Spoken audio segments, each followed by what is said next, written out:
All right, welcome back. Hope you all had a great lunch. Everybody get some good food?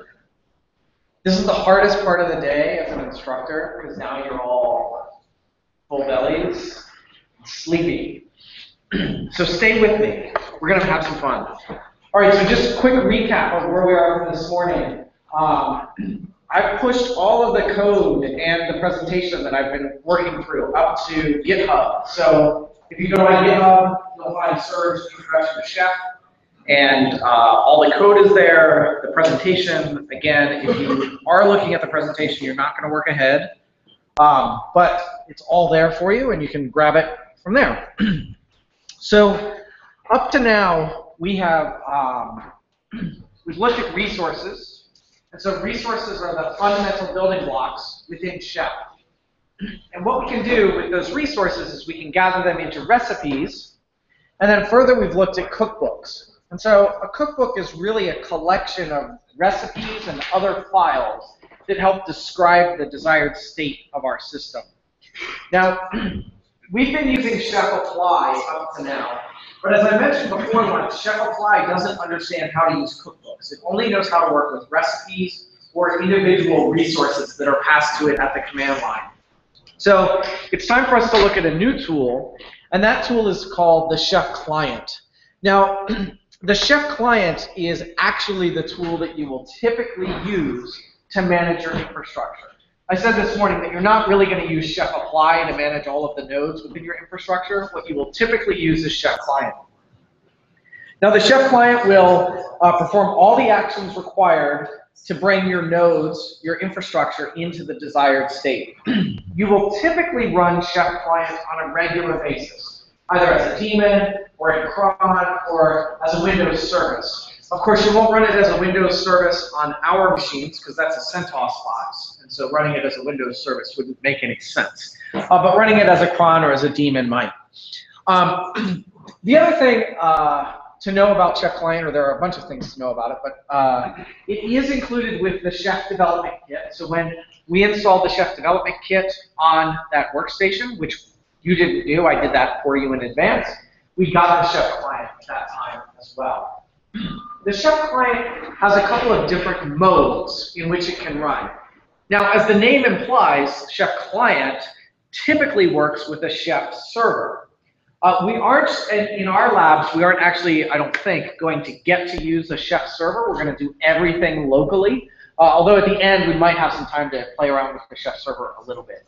But in any case, the Chef Client can work with a Chef server, or it can work in a sort of standalone mode, or what we call the local mode. With the local mode, you have to have all of your cookbooks and so forth on the local disk, which is exactly the state it will be in with our workstation that we're playing with right now. With the Chef server in the mix, you will publish your cookbooks up to the Chef server, and then the Chef client will be responsible for downloading the appropriate cookbooks from the Chef server and executing those policies on your local node. Now, typically, you will run the Chef client as a user with elevated privileges. So you'll run it as root, you'll run it using sudo, or you'll run it as an administrator on a Windows machine. Why is that? Why do you typically run with elevated privileges? I'm sorry? Permissions. Yeah, I need it for the permissions. Like, if the thing I'm doing is installing packages, not every user can install a package or necessarily can start services. However, in some organizations, like having everyone have access to your Chef client or your Chef recipes, and assuming that they have then full administrative rights or full elevated privileges on those machines, that can get a little scary. Some people don't really want that. I want to separate duties. I want developers to be able to do certain things, but not everything. So you can, of course, run Chef as a non-root user. The problem with running Chef as a non-root user or without elevated privileges is it can only do the things that that user can do. And so you just need to be cognizant of that, aware of that. If you check the docs for what some other considerations when running it as a non-root user, but it can absolutely be done. Yes, and that slide says the same things again. So our desired state. Our desired state, we're going to use our policies to describe our desired state. Now, our policies are recipes that are stored in cookbooks. So we have a list of cookbooks or a list of recipes that describe the desired state for a given node. And each node can follow a subset of the policies that we've defined within our Chef configuration. And the policies for each node are stored in a run list. So let me draw you a little picture.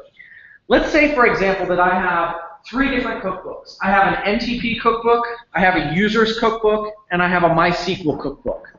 So I have all 3 of these different cookbooks that all describe different parts of my policy. That's on the left-hand side of this slide.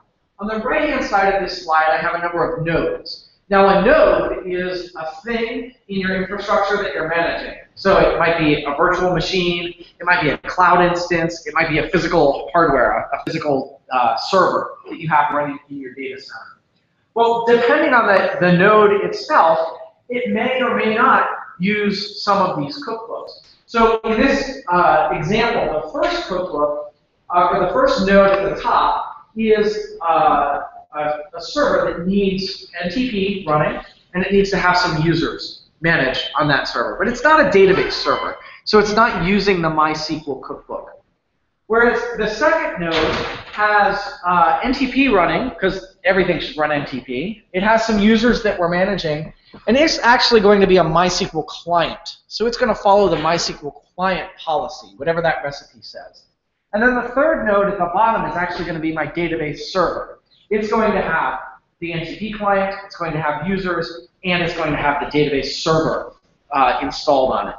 So essentially, we have written policies that define what does it mean to be an NTP client. Here's a policy that describes the state of being a MySQL client. Here's the policy that describes the state of being a MySQL server. Well, I want to use a subset of each of these policies for each one of my nodes.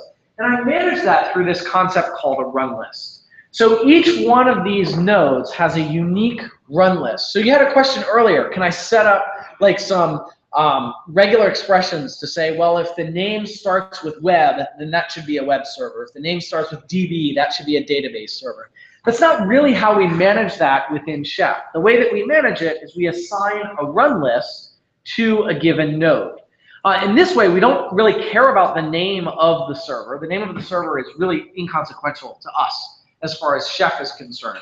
We just need to have some mapping of this server uses this run list. And that run list is what defines how those policies get applied. Now, you have a number of different ways to say this server maps to this run list. You could write a little program that does, in fact, look at the name of that server and sort out, well, based on this, here's some logic that says the run list should be X or the run list should be Y, and apply that thing Well, let's say if I have roughly 1,000 servers and I am using 3 different vendors, Cisco, HP, and someone, and they all have different hardware. For that specific hardware, I may need to install some specific utilities, like for instance, HP RAID, I need to use HPA utility.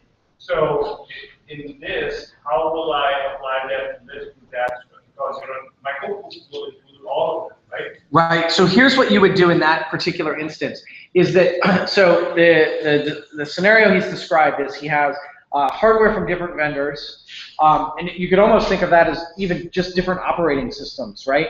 I need a different tool set installed on this because it's from HP than I need on this because it's from Dell, right? Something like that. What you would typically do is you would just write a cookbook that manages that class of thing, and then you have separate recipes, and the recipes can inspect the system that they're running on and say, oh, I'm on Dell hardware, I should apply this policy. Oh, I'm on HP hardware, I should apply this separate policy. And you can make decisions within your code that way. And then I can say that for all of the servers in my machine, they need to run RAID, right? How that RAID gets configured, I don't really care. Like, I've abstracted all of that away into the recipes and so forth.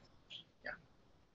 Yes? So about the same subject, what if you have a CI/CD pipeline and you want to build different levels of pipeline? Sure. And I think infrastructure as code is asking for doing everything in the same way, so the same rules will apply in a higher environment. But what if not? What if you want to address the differences? So if you want to address the differences, say in like a different environments, like a test environment versus a production environment? Maybe the production environment is 15 times the scale, and maybe some other peaks. Certainly, certainly. So my production environment looks different than my test environment. Wait a minute. I just lied, because I know that everyone in here, your test environment is an exact replica of your production environment. Because otherwise it's not a valid test environment, right? That's the truth for everyone, right? Test looks exactly like production. No? But in any case, we have this model within Chef called an environment that allows you to model those environment-specific differences. And so one environment might have a different set of data attributes that help drive this is what a test server looks like versus this is what a production server looks like. So I had a question. Yes? It's still along the same lines. Yep. Basically, so you're staging a change or a version. Yes. Syntax, like if you don't necessarily yet ready to roll out, like you might have made changes to the MySQL server recipe. Right. But, and the problem is that if you start fixing and saying, oh, everyone should be this particular version, and then you keep incrementing, and then you forget, like, hey, everyone has to be. So what is the model for? Yeah. So the question here is, what if I change the MySQL cookbook? Like I change the recipe for the MySQL server.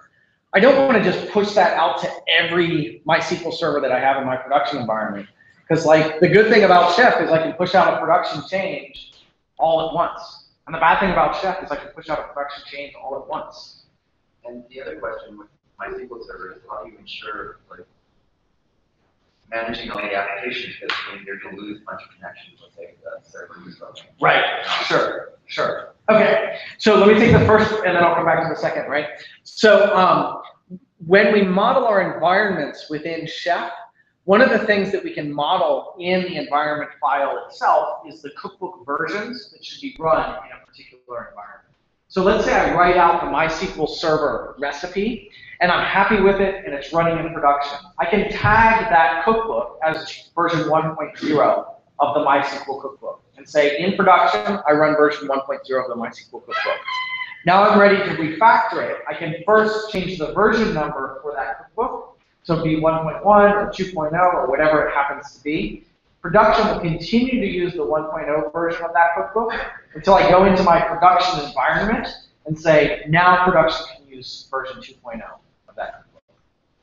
So, and it's tricky, but that's like a good model in a way, but it's tricky is, how do you ensure that someone else just doesn't keep going and making changes and it never gets tested or deployed because no one wants to assume the responsibility of that one, not the one.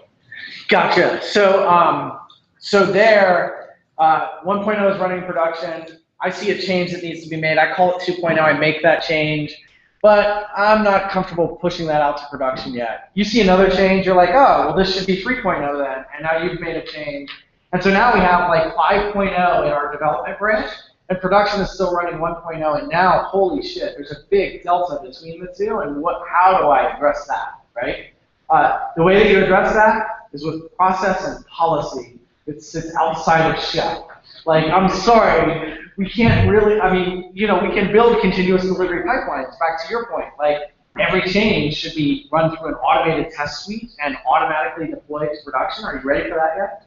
Right, but would it have been easier or possible to say, hey, production should be ahead, but whatever you're doing in the staging is like using the latest some other branch of, and therefore it only gets merged back to head so that you never have to worry about keeping production up to date. Right, so there are ways to do that, but it typically looks like this. So then the question is, well, like, what if I have a production branch in my repository? The production always uses the code that's in the production branch. And I have a master branch that's like my development branch, or a development branch, so it's like, yeah. Either way, right? So I have some branch that I say, this branch is only for production, and this branch is the development branch. Now, you can certainly say that production always uses the production branch, and development always uses this other branch. The biggest delta there is now you've stepped outside of the Chef framework to manage which things run in which environment. And so essentially what you're doing there is, if it is the production branch, it gets deployed to the production Chef server. If it's the development branch, it gets deployed to a separate Chef server or a separate organization within Chef that's fully firewalled from the production server. So they're two separate, at least logically, they're two separate Chef servers. And the development branch gets pushed over here, and the production branch gets pushed over here. That's certainly something you could do. And then what you can do is, development's happy, I can do a fast forward merge into production. Now it's in the production branch, it's on the production server, now the production server is good. That makes sense? Yeah. Yeah. But there, what you're really using is your source code repository to manage your versions, which to an extent is like, that's okay. But if you think about it, when you're writing Chef cookbooks and checking them into your version control, what you're versioning is your source code. At some point, that source code becomes an artifact that you want to publish, right? And although you're just taking the stuff out of the repo and pushing it onto the Chef server, like, it's still the same bits, conceptually, they're totally different. I just published an artifact up to a server. That artifact has a version that is probably not the SHA that is that check-in. It's probably a different thing, like a 1.0 or a 2.0 or like some sort of semantic versioning. Does that make sense? It's a conceptually very different, technically kind of the same thing, right? And then your question about like, oh, well now I just pushed out a bunch of MySQL server changes, and one of the things that's going to happen when these MySQL server changes get applied is MySQL is going to restart, right? How do I manage that? Very carefully. Next question. No, but so seriously, you have to, like, Chef can absolutely be built in such a way, or you can write your recipes in such a way that you take, you like call some command to shut down all of the connections that are there, and then like sort of drain off, and put it into a state where it's watching, and once those things are all gone, like you can change its state, and then it's say, okay, now apply these things, and then move back in. But you're going to write all of that custom into your recipes or into your configuration. Yes? So more on the version numbers. Is Chef aware of these versions that you mentioned? Yes, Chef is aware of versioning. When I create a cookbook, and in fact, let's just take a quick look at that, shall we? If you open up your Apache cookbook, if you look under, so I'm going to vim under, where am I? Chef repo, cookbooks, Apache, there's a metadata.rb file. And you'll see that it has a version number in there. So the version number of our Apache cookbook is version 0.1.0.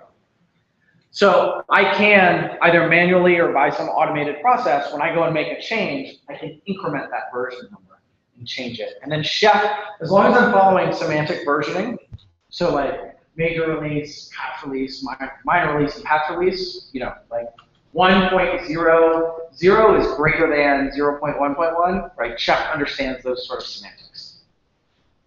I have a question. When you're doing this Chef Apply, is there a way I can run it without actually applying the change, just to give me that all the file will be changed? Yes. I'm not sure with Chef Apply, but definitely with Chef Client. Yes, and Chef Apply is like the little tool that we play around with to help you learn about resources, but Chef Client is the thing that you use for real. And the thing, it's kind of like a dry run mode, but we don't call it dry run, we call it why run, like why should I run? So you just pass a -- why run, and it will tell you these are the things that will change if you were to run this for real. There is some danger in that though. Even in dry run, here's the danger. The danger is that dry run or why run lies to you. And here's why it will lie to you. It is an extremely difficult math problem because let's think about what Chef does. Chef starts off with each resource, it inspects the state of the system, and if the system needs to change, it makes that change. Well, and it's going to do that for n number of resources, right? Well, let's take a very simple example. Have you ever installed Apache on an Ubuntu server? What is one of the things that happens when you install Apache on an Ubuntu server? Like you do a package install, what else does it do? It installs some stuff, but most importantly, it starts the service for you. So apt-get install Apache 2 will start the Apache 2 service. If you run a recipe that says package Apache 2, service Apache 2, start, and then here's the file, and you run that in yrun will tell you, I'm going to install the package because it's not here. I'm also going to start the service because it's not started. But then when you do it in real run, right, when you actually do it, it's going to install the package, which itself has a side effect of starting the service, which Chef will then recognize that it's already started and not start it for you. Now that's a really simple example, and you're like, so what? It told me it was going to start the service, but as it turns out, it was going to start anyhow. Yeah, I agree. That's a simple example that illustrates the lie, but the lie can be a lot more pernicious than that one little thing when you run in yrun, because the whole point of Chef is to cause side effects on the system. An upstream side effect might change the nature of what happens downstream. And in yrun mode, if you didn't change the thing upstream, it's not going to have an impact on the nature of the thing that's downstream. Does that make sense? It's like super mathy, and it's a real challenge. But yrun will give you I like to consider it a best guess mode. And frankly, don't use yrun in production. I'm going to introduce you to a bunch of testing tools so that you can understand the true state of what's going to happen with your changes. Test them for reals, not with a -W. Yeah, that yrun or dry run is important when you are applying, let's say, system policies, like, federal transfer file. Sure, but you can test those in advance also. And we can debate this all day, but we're not going to. Like, yes, use yrun when you need to. Use testing all the time. Yes, Ben? Yeah, according to versions anyway, it can't simulate reality. Yeah, it cannot simulate reality. Like the math proves it out, right? It's not an opinion I have, it's the math. And if you disagree with math, that's cool. But I'm definitely not going to argue like that fact with you, for sure. All right. That's a long way, or a lot of words. What I want to make sure that we all understand is that each node in our environment will have a specific run list associated with it. That run list may be stored on a Chef server, or what we're going to find here in a minute is we can just specify it manually when we execute the Chef client. And our run list is usually a subset of the policies available to us within Chef. So there's crazy arrows all over the place. All right. So here's our next lab. We need to verify that our cookbook works. If you remember, we took our Apache cookbook and we moved the homepage out of the recipe and into a template. But we haven't verified that that's going to work yet. So we want to do exactly that. And in order to do that, we're going to use the chef client in local mode. And so here's how the command is going to look, and you can type it. I'm going to just describe the command, and then I'm going to run it myself. So we're running chef client. Of course, we're the chef user, so we're going to use sudo, so we have elevated privileges. The -Z stands for chef 0. You could, instead of -Z, you could pass -- local -mode, but that's a lot more typing. It's essentially the same thing. Chef 0 or chef in local mode is just that. It runs without the chef server. At least conceptually, it runs without the chef server. And then the next parameter that we pass is a -R. And the -R is for our run list. So of my policies that I have available, which policies should I apply to this node? And here, our policies are always going to be recipes. Now this is interesting because we said that you take recipes and you store them in cookbooks, along with templates and metadata and all these other supporting files. But the policy itself always comes down to the recipe. So you list the specific recipe that you want as part of this policy.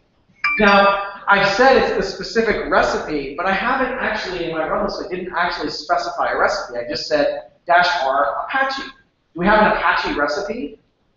We don't. What's the name of our recipe in our Apache cookbook? It's called default. So by default, if I don't specify a name for my recipe, it will take the default recipe out of that cookbook. I'm just going to run this command myself here.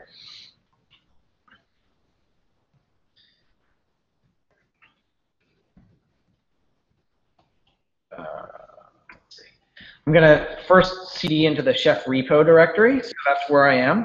And I'm going to run sudo chef-client -Z for local mode, or chef 0, and then -R. I want the recipe from the Apache cookbook, and I want to use the default recipe. Now, as the slide showed you, I could just close that square brace and close the quotes and execute that, and that would be fine. And that is true. But if I want to be explicit, I could specify I want the default recipe within the Apache cookbook. In order to pick or select a specific recipe, I use a ;; and then the name of the recipe. I'll call it Apache ;default. Now, if you use :default, or if you drop that :default, the net result is the same. It's going to apply the default recipe here. So I'm going to go ahead and run that. And again, this is looking at my local file system because I said -Z, so it's not going up to a chef server to find out what my run list is. It's looking locally for the Apache cookbook, and it's going to apply the default recipe. And so what I should see here, in fact I do see, is that it applies the package, the service, and then finally the template. Now before it was a file, now it's a template, but of course we just copied the existing static file into a template, so there should be no changes. So in fact that's what I see. I have the package, the template, the service, and if I do a curl,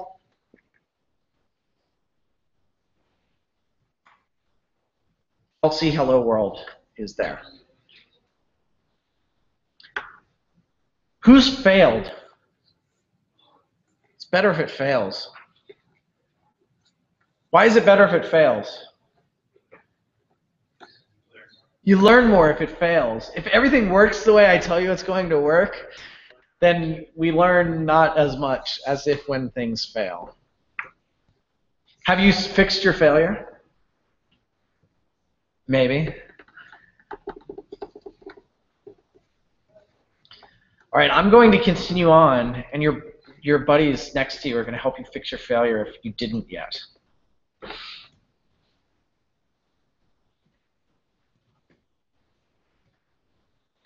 And I want to move on to the next topic that we want to cover. All right, so in this we covered the chef client. Now, typically, as I mentioned, you're going to run chef client talking to a chef server, although that's not a solid requirement.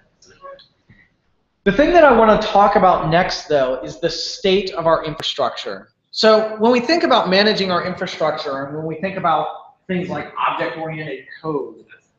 There are usually two things that happen. There's like functionality and there's state. So what is the current state, the current attributes, the way that this system is described, versus what is the policy that we want to define against it. So we do store the state of our infrastructure within Chef. We store that in a thing called the node object. So this can be a little bit tricky to keep in your head because we use the word node in a couple of different ways. A node is a machine that is managed by Chef. So it's a hardware, it's a cloud instance, it's a virtual machine. And then we have a node object. A node object is a representation, a code-based representation of that machine. So it is the state of that machine. Let's just take a look at how that node object manifests itself, or where we can see that node object. So the Chef client, when it executes, it will save the state of our node. It will save that node object. When we're running in local mode, it will store that node object locally. When we're running with a Chef server, it will store that node object up on the Chef server. And we'll talk about why that's important in just a second. But if you're in your Chef repo directory, what I'd like you to do is list your nodes directory. So if you look, after you ran chef client-z, it created a new directory called nodes. And then within that nodes directory, you're going to find a JSON file. That JSON file is going to be the fully qualified domain name of your node plus a .json. And one of the things that you can do there is you can less or cat or more, whatever you like read that file. Check out nodes.json. This JSON file is the object, the node object itself, or the data structure that describes the node object. And you will see a bunch of different things within that. You'll see the platform, you'll see the platform version, you'll see the amount of memory that's available on this machine, and so forth. Yes? Just a stretch. Good. No question there. Yes? We generated the repo, as I recall. Yes. And it just automatically registered this local machine. Yes, not when we generated the repo, but when we ran chef client. Just now, when we ran the chef client-z-r recipe and that generated. That's when it generated the node object. We're going to talk about how it generated that node object in just a second. So, but if you look at that node object, there's a lot of data in that node object. Yes, Peter. I think people are wondering why the default Apache recipe didn't do anything. I think it's because the file is still empty. You never copied over the. Oh no, we should have created a template, but it should be the same as what it was before. So no, people are getting updated 0 out of 0 resources. Just wave your hand. I'll help you get. Oh, if you get back up again. updated 0 out of 0 would be bad. Okay. Updated 0 out of 3 is the expected result. Right. Yeah. I've seen 2 people who had that gap. So Awesome. Yes. So if when you ran Chef Client, you got updated 0 out of 0 resources, raise your hand. Peter will help you or Mark will help you. But otherwise, we're going to continue on. So check out that node object, though. There's a ton of data about that. The nice thing about this is that the Chef Client generates that for you automatically. And if you think about this in terms of having a Chef server in the mix, this node object is published back to the Chef server, and then it is queryable by all of your Chef Client runs. So as an example, let's say you want to know what operating systems are running in my production environment. These node objects all get stored on the Chef server and are made accessible to you through a search index. So I can execute a very simple query and it will tell you that you have 278 Windows machines and 5,000 CentOS machines, or something like that. You can also then use that node data to make decisions in your policy. So let's think about a database server, for example. One of the things that you might set up on your database server, how many of you are DBAs, by the way? Right, so kind of. Have you ever messed with your sysctl to change the shared memory that you make available based on the amount of memory that's on your machine? Yeah. So maybe you have some policy that says, set this parameter to 80% of the available memory on this machine, right? Well, how do you do that without a framework like Chef? You have to know, well, this has 8 gigs of memory, so I'm going to multiply that by 0.8, and I'm going to set the parameter to that. Well, with this node object, I know how much memory is available on that machine, and I can write a policy that says always allocate 80% of the memory to this particular setting. And now I can take that policy and I can run it locally on my laptop, or I can run it on a production server with hundreds of gigs of RAM, and I get the expected result without having to change that code, because I've totally separated that data away from the policy. Now, you might be asking yourself, how does Chef Client sort out all of this node data? Where did it come from? There's another tool that I'd like to introduce you to, and that's called Ohi. Now, admittedly, Ohi has nothing to do with the kitchen. It doesn't really follow our chef metaphor, but you must admit that the word Ohi is kind of cute and awesome and fun. So this is what we use to generate that node data. It's this little system profiler called Ohi. It can be used to detect the state of your machines. And it is included with Chef DK. So one of the things that you can do on your node right now is, in addition to like looking at the, so obviously there's a JSON file there in the nodes directory. Of course you can count like, I don't know, wc-l nodes star.json. You'll see that there are 1,200 lines of attribute data within that JSON object. Most of that came from Ohi. So I can run Ohi at the command line. Just simply type in the executable, Ohi, and it's going to spit back something that looks very similar to that node object. A full JSON style data structure that describes that particular node. Now, of course, within this we have things like the platform. So I can type in Ohi and then the word platform. And this will pull back just the platform for me, and I can see that this is CentOS. And of course, if you look at that JSON object and find platform, you'll see that CentOS is, the platform for this. I can look at my memory that's available. So I can ask Ohi, what's my memory? And that's going to show me actually a structure that says, well, you have swap memory, you have total memory, free memory, here's your buffers, your cache, etc. All of this data goes into the node object and is available to me within my recipes. And when we have a Chef server in the mix, all of this data gets stored on that Chef server and is available through a searchable index. So I can say, find me all of the servers in my network that have more than 128 gigs of RAM. And I want those things to become something else. I don't know what policy you would apply to that, but you can get as creative as you need to be. All right, so we can look at that. All right, so we're going to continue on our lab here. We're going to update our homepage. And what I'd like to include on my homepage is some of this node data. Now, again, I just want to remind you, like, the thing we're doing as our labs is building a static HTML page. That's not what you're going to use Chef for. But think about this in terms of a configuration file that you might set up for a package or a service that you're running and how you might extrapolate that onto here. So let's actually go into our template file that we created. And we're going to add a new line of text to our homepage that says, this is a CentOS 6.5 server with some amount of RAM available. I'm going to give you a second to type all of this up, and then I'll type it myself and push it up to GitHub.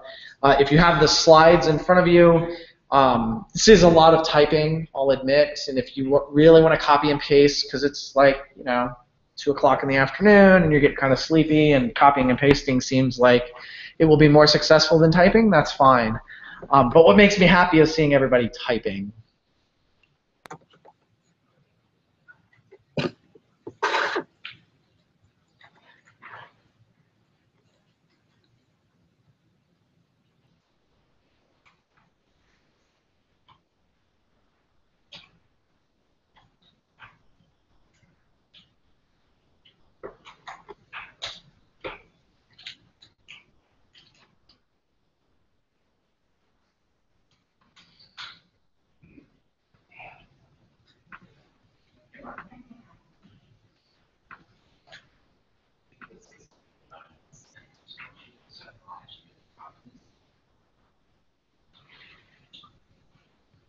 If you've been listening to the YouTube stream, I'm sorry, I thought I was screen sharing, but I'm not. Thank you, Jennifer, for letting me know. Everyone in the room is fine. You guys are all good.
So the reason I'm wandering around is not just to get more stuff on my Fitbit, that helps. But if you are just stuck and wave at me or wave at Mark, we'll come by and try to help.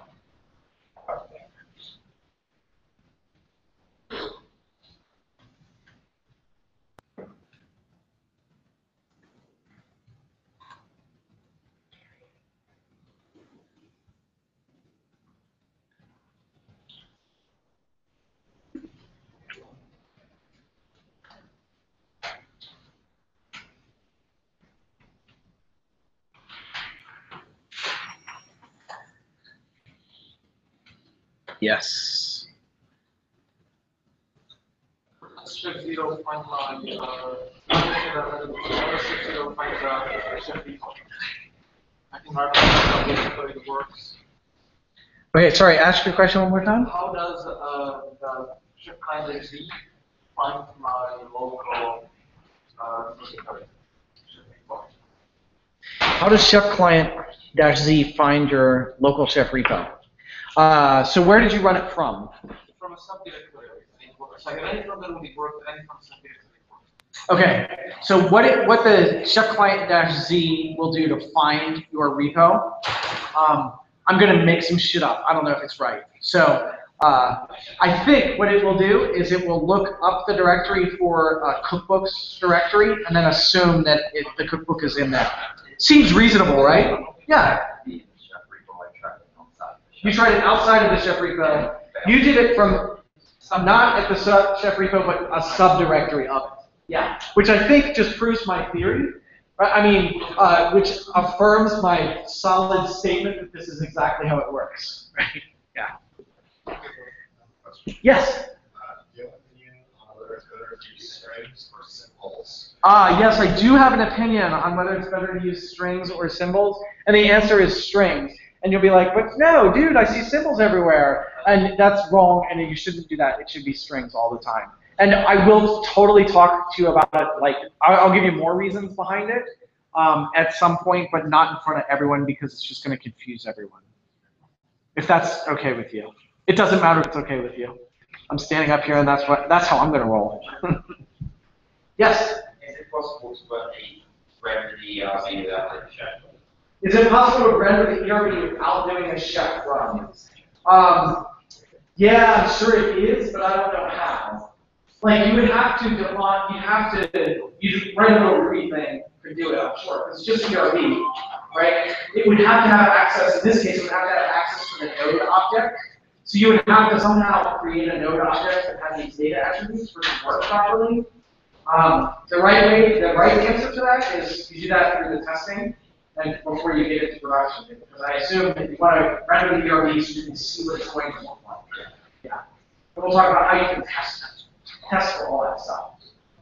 Yeah. All right, so I want to talk a little bit about the ERB specifically in this. So as you can see, this is just our index.html file, but we've added a couple of ERB components or embedded Ruby within this. And when we embed Ruby, there are essentially two different things that we can embed in our ERB files. We can embed Ruby statements, or we can embed Ruby flow control or Ruby logic. And in this case, all we're embedding are statements. And you'll know it's a statement because it starts with the bracket %equals. And what will happen when this template gets rendered is whatever is between the bracket %equals and the % greater than, that will be evaluated and its result will be placed inline in that file. And so when you evaluate a node object and you ask for its attribute, it's going to give you the value of that attribute. So we expect that when I curl this page after I rerun shut client, it should say that this is a CentOS server, or CentOS 5 or 6 or whatever version of the server it happens to. And then the node object also, we saw when we looked at the memory object, either in the JSON or through OHI, that memory is a key, and then it has a sub-document or a bunch of key value or a collection of keys that sit underneath memory. And so the way that we access that is 2 brackets together. So memory, and then to step down to the next level, we grab total, and that's going to pull that out. Now, there was a question in the back that some of you maybe heard about symbols versus strings, and I had a very strong answer, and you probably don't even understand what the question was and what he meant. It's cool. The thing that you should know is that within that bracket, where I have platform in quotes, that technically could be a quoted string or it could be a symbol. Quoted strings are the right way to go, and that's the way I'm going to teach you. And again, I'll give you more information at a break or whatever about why you should do that. Okay, so there's a couple of ERB statements. I could also do something like this. Let me, this isn't in.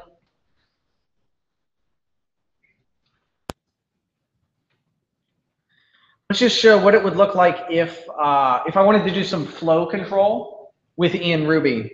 So here what I could do is I could have a bracket % and then an if statement. So if node platform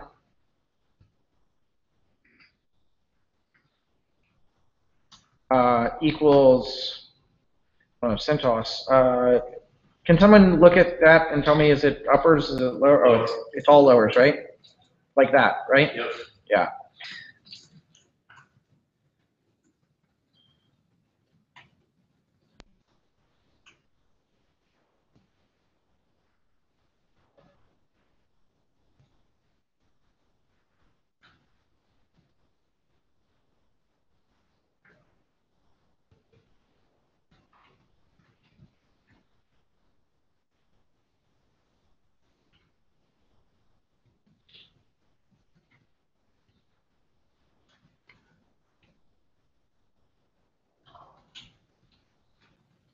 So here I've just added some flow control or some Ruby expression, not statements, expressions to my code. So I first have a question, if the node platform is CentOS, and then an else, and then an end.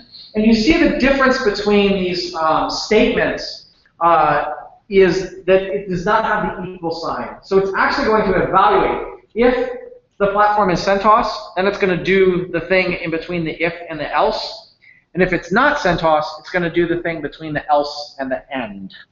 So I just embedded some Ruby code here. I expect no difference in the output when I execute this, as if that Ruby code had not been there. When you're writing out your ERB templates, you should do as little, or you should include as little logic as you need in your ERB templates. Sometimes that logic might be looping over a collection of values. That's maybe okay. A couple of if statements, like conditional logic, may be okay, but you don't want to get too complex in it. Because really, if you think about it, this is a template. It should be relatively simple in terms of the logic and the code that you put into this template. All right, how do I apply this to my node? What do I need to run here? Yeah, again, the chef client -C-R recipe Apache.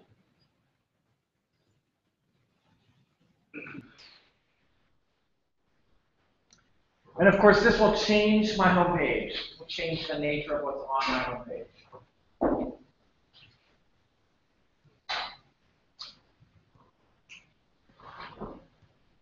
Are you never supposed to commit the nodes because they'll always change?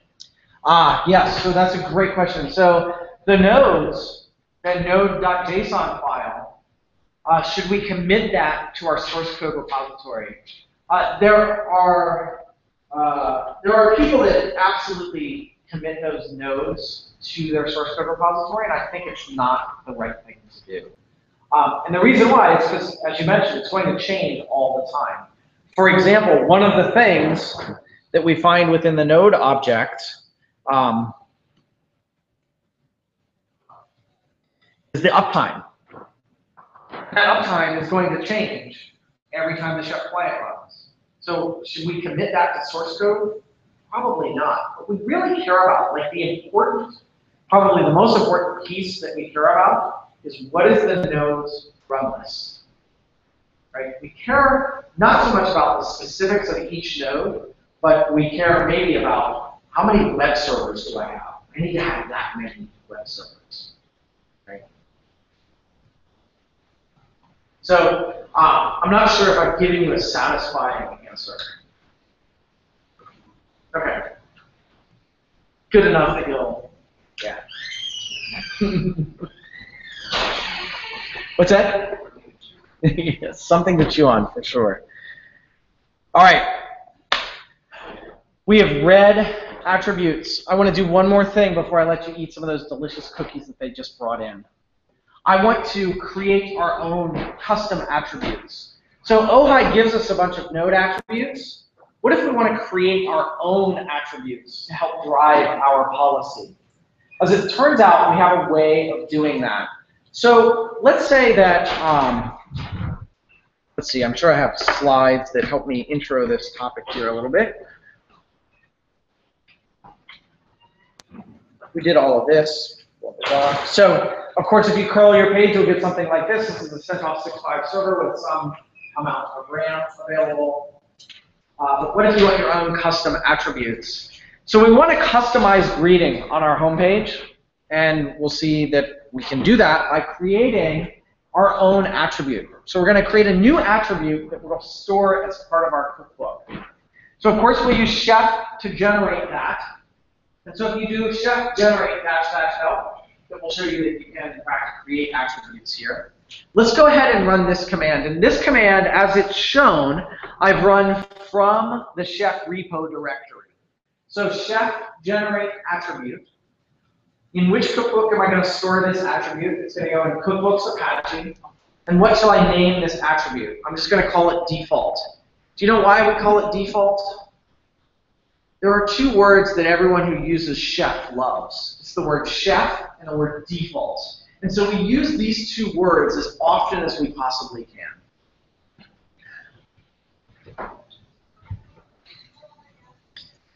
So I'm going to chef generate attribute cookbooks Apache default. And that's going to create a new file for me in my Apache cookbook. And we're going to put this content into it. So under cookbooks Apache attributes default.rb, we're going to create a new default attribute. And we're going to call it the Apache greeting. And we're going to set that to the value of DC. I'll just give you a minute to type that out. So the default pass into that is actually the default greeting. Exactly. That word default that I used at the end of that generate said create me a default.rb file. If I wanted to call it Sandy. You can call it Sandy. Sandy is default. Actually, so as it turns out, you wouldn't even have to reference Sandy later. You could call that, the name of that file is mostly completely arbitrary. Mostly completely arbitrary. Can we leave it at that? It's completely arbitrary except when it's not. And here's when it might not be. Though, and this is, you don't have to pay attention to this, but you should because I'm answering your question. So when the chef client runs, the first thing that it does is it loads up sort of the chef context, if you will. And it loads up all of the attribute files from all of the cookbooks that are in your run list. And as it loads those attribute files, it will load them in the order in which the cookbooks are specified in your run list, but then within that, it will load them in ASCII alpha sort order. So if you had one that's called default.rb and one that's called sandy.rb, and they both say default Apache greeting equals DC, or default Apache greeting equals DC or equals Baltimore, if Sandy says Baltimore, Sandy will be loaded second, because S happens after D, and Sandy will be the one that gets applied, right? So that can be like this really maddening bug that you have to untangle if you didn't know that that was the case, which is probably why all we do is say, just call all your attribute files default, because then you won't run into that problem. You bet. All right. Now, we have our own custom attribute. We want to put that into our template file. How are we going to do that? What's that going to look like? Anyone know? It's going to be an attribute, yeah. But what's it going to look like in our template? If I were to advance the slides, I would give away the answer, so I don't want to advance the slide. But if I go back into my index.html.erb, it says hello world right now, but instead of world, I want to use my newly defined attribute-driven value. What will I put there? Yes? Node Apache greeting. Exactly, the node Apache greeting. It looks just like any other node attribute. The fact that it's a custom attribute that we created, Chef doesn't know or care that it's a custom attribute. It just knows that the node object has this attribute. And that attribute gets created when the Chef client runs. So if you were to search right now before running Chef client in your node.json, you would not find any attributes named Apache greeting. But after we run the Chef client this time, if you look again in your JSON file, you will see that there is an Apache greeting. It is a good practice to namespace your attributes to follow the name of your cookbook. So here what we want is a greeting for our homepage. Well, we're going to store the attribute that has that greeting in our Apache cookbook, so we namespaced it under Apache. Apache is the primary key. It has a collection of subkeys. In our case, the only subkey is the word greeting, which is itself a key, and it has a value of DC. So then, what you should do is rerun chef client-c. You should curl your page, and you should see hello DC. This is a CentOS 6.5 server with some amount of RAM. If all of that is working well for you, congratulations, you deserve a cookie or a cup of coffee. And we will take a break at this point. So I have 234, let's say at 250, like at 10 till 3. We'll pick up again. And what we're going to do is dive into testing next. We're going to talk about Test Kitchen and how do we test and validate these things before we run them in production. And if you need a hand getting to this point, Mark will help you, Peter will help you, I will help you, but I have to get to this point myself so that I can have a cookie also. So you can watch me make with the typey if you like.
Oh, hi.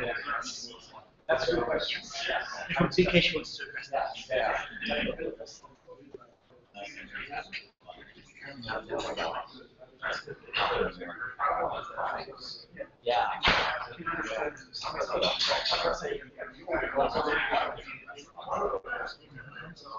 Like as an independent. Right, so it's in math, right? Yeah. Like it is nice to separate them out by your recipes, like the attributes for this recipe are in this file. It probably take for years until you have to apply Yeah. space. Exactly. Yeah.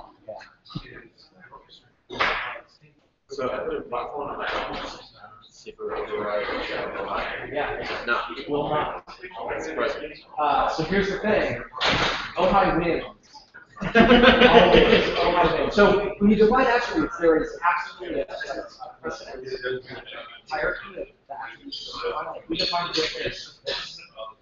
We define the role, except the Apache greeting, the role of these ones. We can define a role called search. Say the Apache greeting in the search role is search, right? And then if we apply that role to our search, search.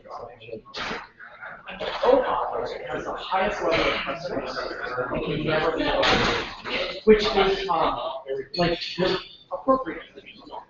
But also kind of sad, because what I really want to do is say platform of CentOS, and then because that would be the right? Yeah, Chef is awesome. It's not magic.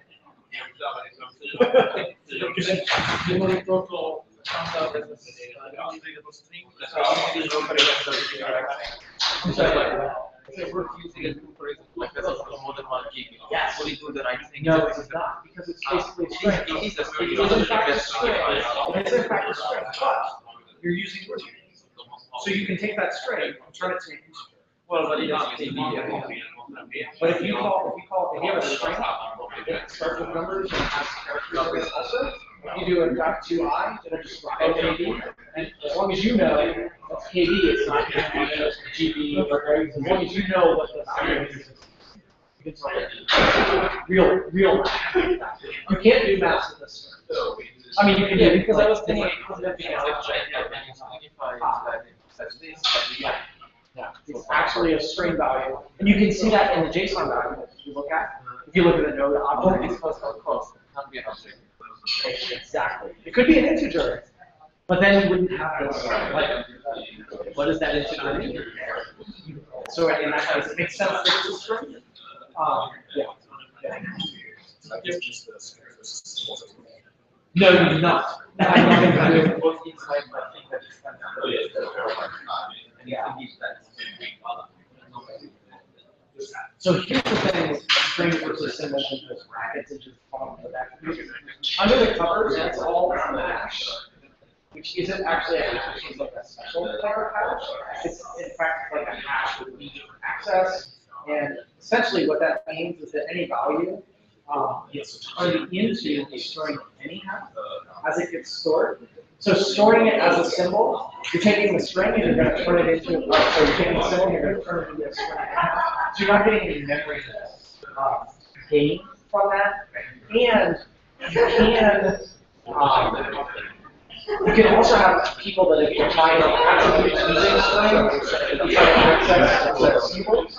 Well, the string can be different characters, right? So, like for example, you can have a dash in a string, you can have a dash in a symbol. And so, but of course, proof critic. Yeah, that's part of the question. Like proof critic rule number 1 said always use strings. At which point, every table in this room was nerd and eventually, our major practice I'm going to remove the rule. But there are technical reasons why strings has to do with it. You're not really gaining anything. You're potentially so OpsCode for a long time, when we were OpsCode and we were publishing the books, like the problem is they don't have a website, and they see our books, and they say, well, that's how they did it, it must be right. Because this is running the thing that's not. Yeah, and the cool thing is you can also do them like that. Yeah, so you could do like node dot because that's the whole with independence. You can call it as a string, as a symbol, or what seemingly is you can call node dot memory dot free. Which, yeah, so some people really like that. I'm never like it. Yeah, it's a lot less typing. I don't have to worry about. Yeah, I don't have to worry about brackets. I don't have to worry about. Yeah.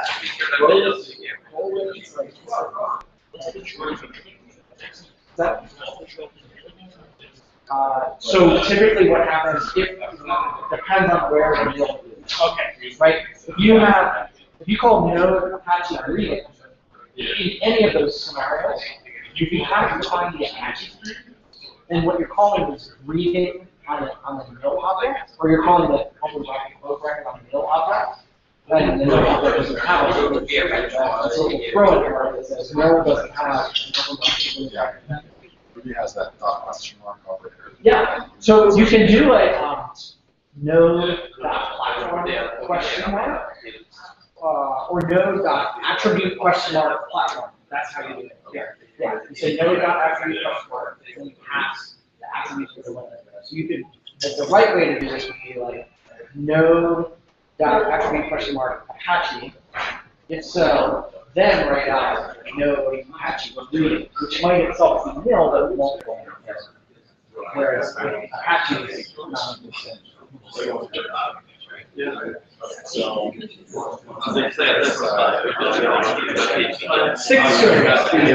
it's the right way for it. Yeah. Yeah.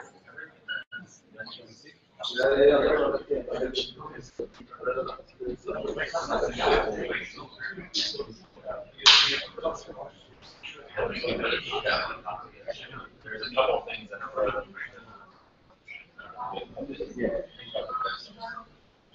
scripted.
But I know I got, oh, I got the information.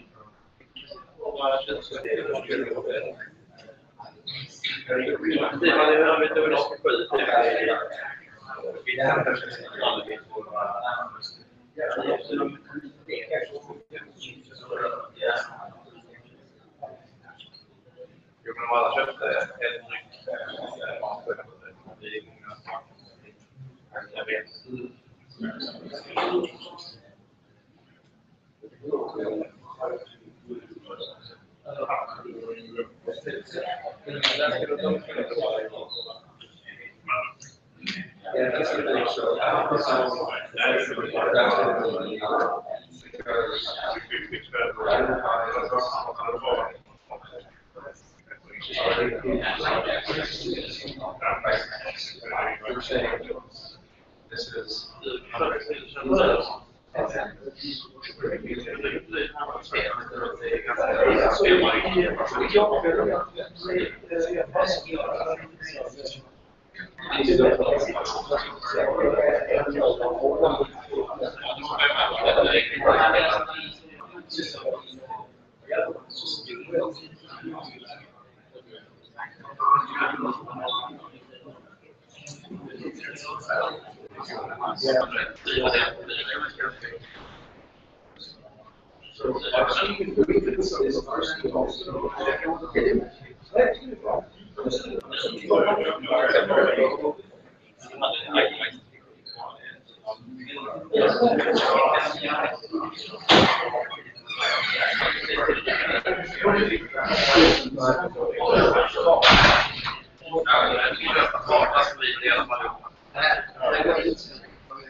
All right, let's go ahead and get started again here. Film crew, you're allowed to stay. Y'all teach you some chef too. It's cool.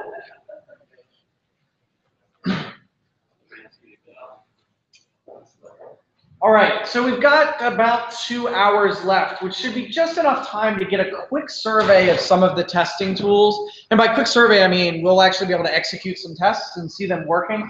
What we, of course, won't be able to do is go into all of the deep, dark areas and crevasses of test-driven development and testing your infrastructure. But I'll give you a nice touch on most of the tools that are going to become pretty valuable to you.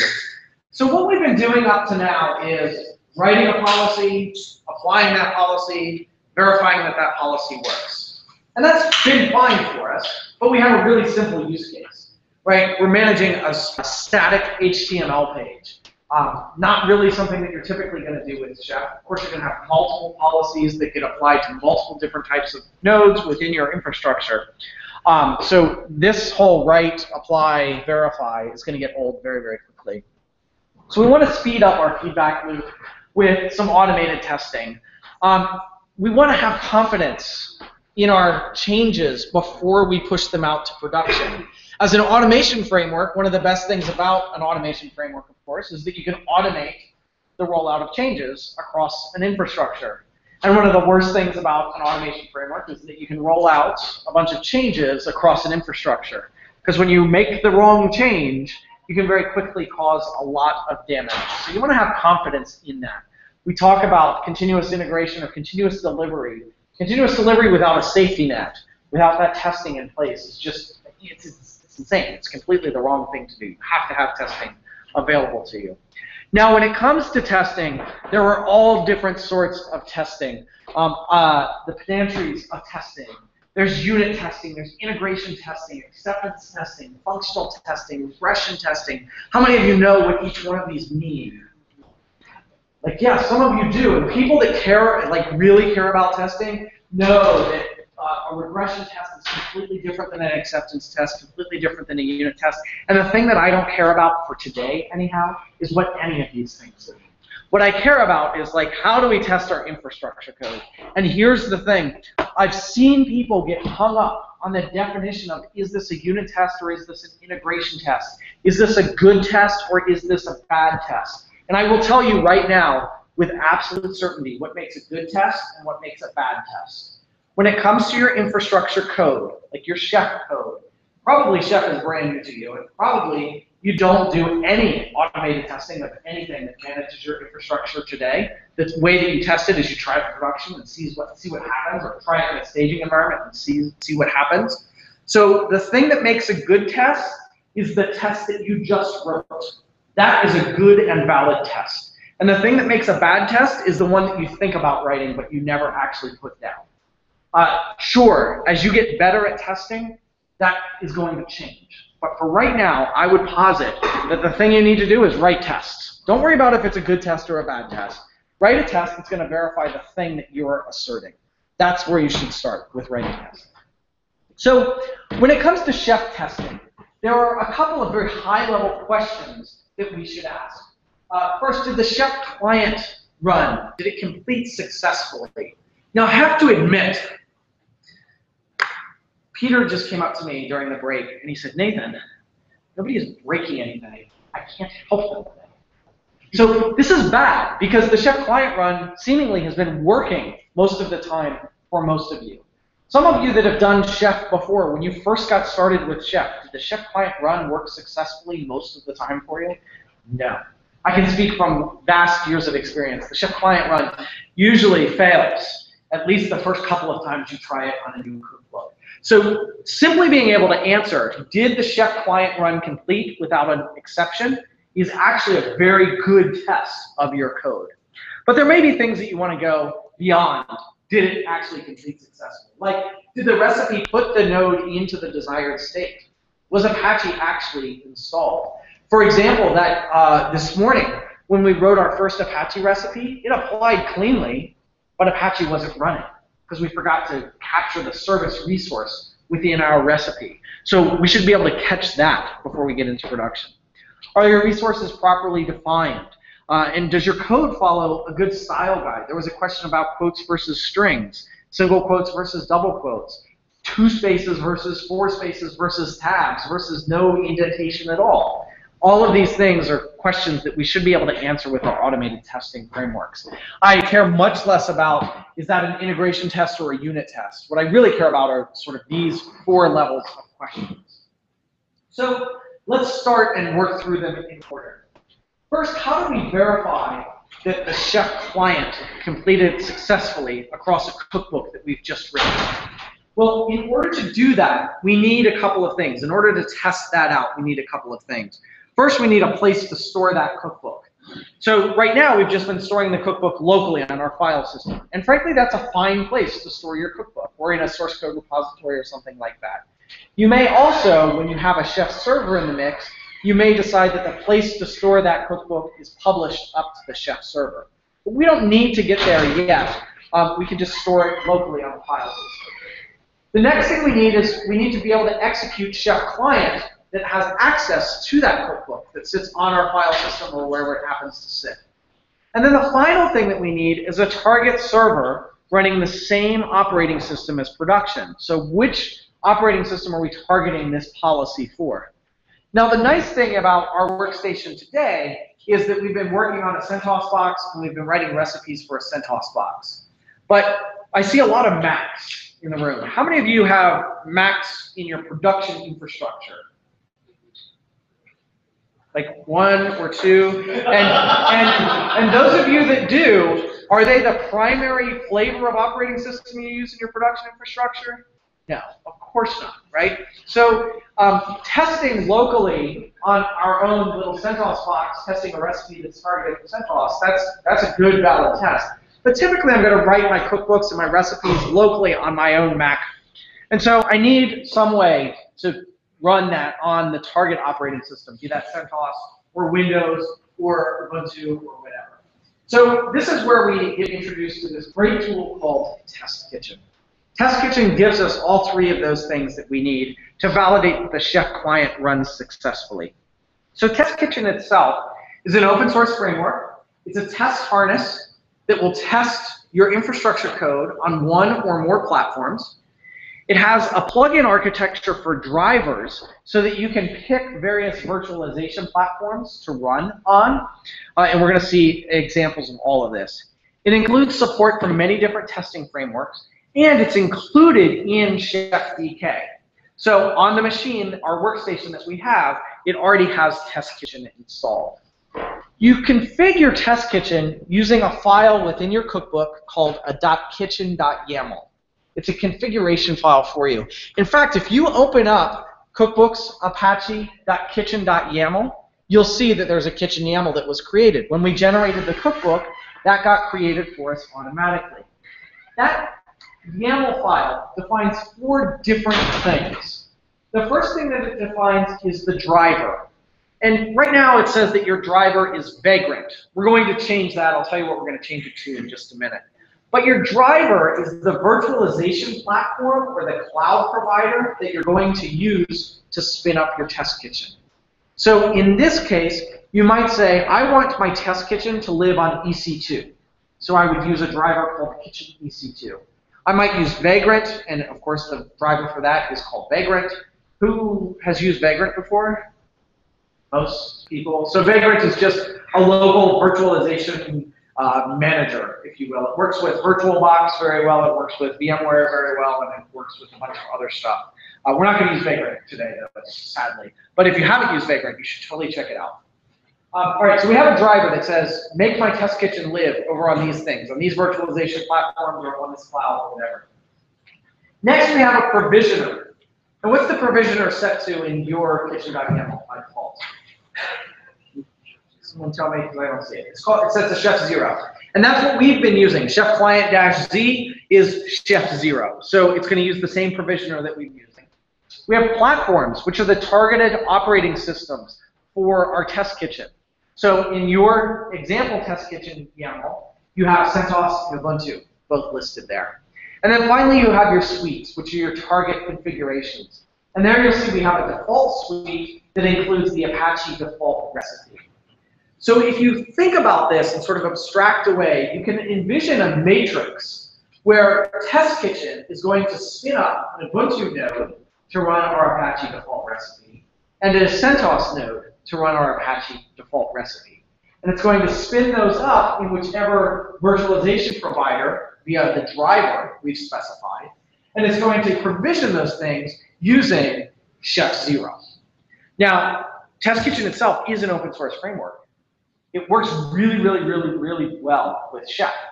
But you can find other provisioners that are out there that you can use. If you're not using Chef, if you're using Ansible, or if you're just using SSH, you have SSH Provisioner. You have many different drivers and so forth. So we're going to change our kitchen.yaml. We're going to simplify it a little bit. First, we're going to change our driver. Instead of using Vagrant, we're going to use Docker. Who's heard of Docker before? Well, you're all in the tech industry. Cool. Right? Like everyone has heard of Docker. It's the brand new hotness. We're going to use Docker. I'll talk about Docker in just a minute. We're going to leave our provisioner as Chef Zero. We know this cookbook is going to fail on Ubuntu, so I'm not even going to bother with spinning up an Ubuntu machine. Right now, we're just going to remove that line or comment it out. And then the suites you can leave exactly alone. We're just going to run the Apache suite.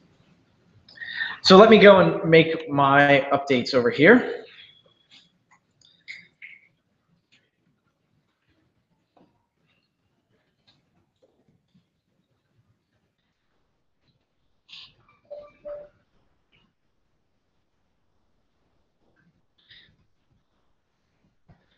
All right, so that's it. I just changed my driver to Docker, and I got rid of the Ubuntu platform because I'm not going to test on that either.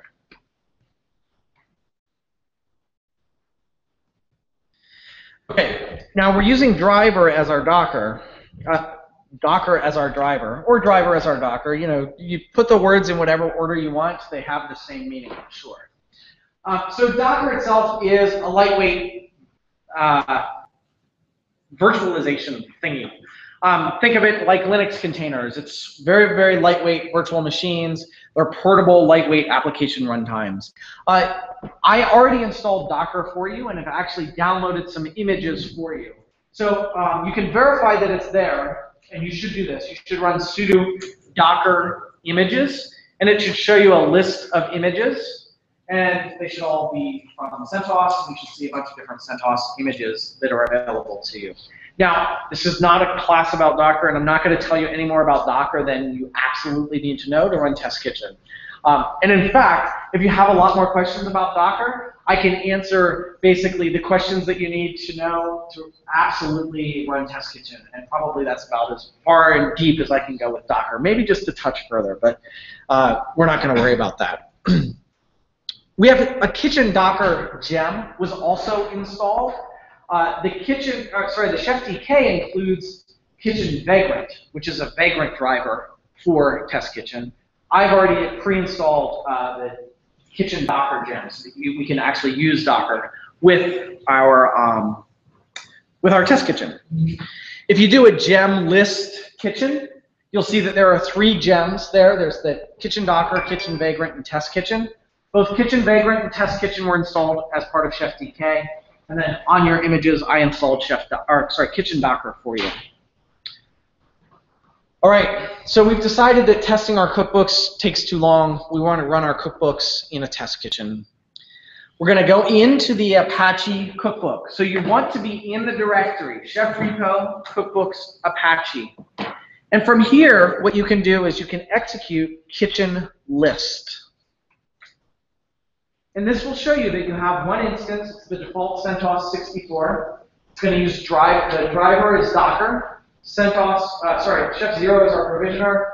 And there is no last action. This kitchen has not been created. So in order to create that, we're going to use the kitchen command. And I'm going to do, let me do the same. So I'm going to move to Cookbooks, Apache. Kitchen list shows me the same thing it showed you. There is one Test Kitchen available that it has not been created.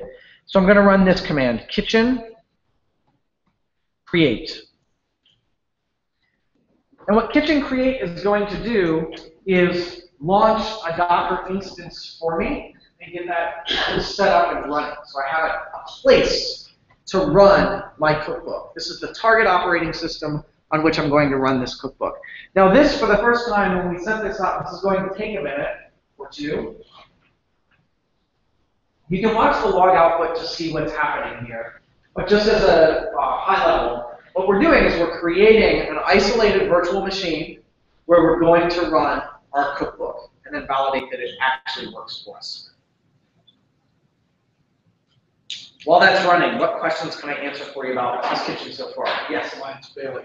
Yours is failing. All right. Mark's going to come say, I don't know what's going on. No, Mark will know better. Yes? So where does that virtual machine will live? Okay, so Docker it's going to live in Docker. There's a Docker service that's running locally on this virtual machine. So it's just a container within that, under the management of Docker there. Which is another way of saying it's just a Linux container that's running on this box with Docker wrapped around it.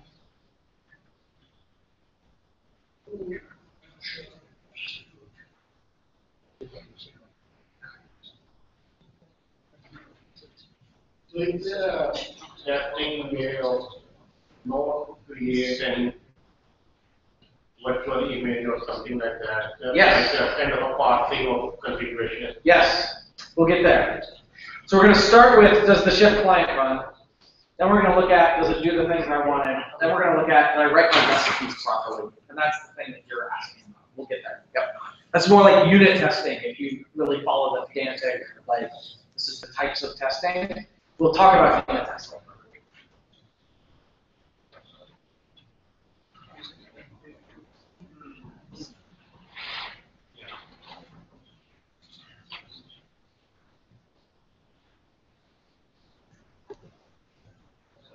Okay, so it takes about 2 minutes, or it took about 2 minutes for me, but in the end you should see kitchen is finished. And after that's done, if you do a kitchen list, you'll see that in fact, this kitchen has been created for you. Now, have we executed our Chef client code there, our cookbook there yet? Have we run the Apache cookbook there yet? No, we have not. All we've done is create the environment, the target operating system. So the next thing that we want to do is take our Apache cookbook, put it onto that target operating system, and execute it. I want to see if the Chef client runs successfully there. So in order to do that, we're going to use another kitchen command. It's kitchen converge.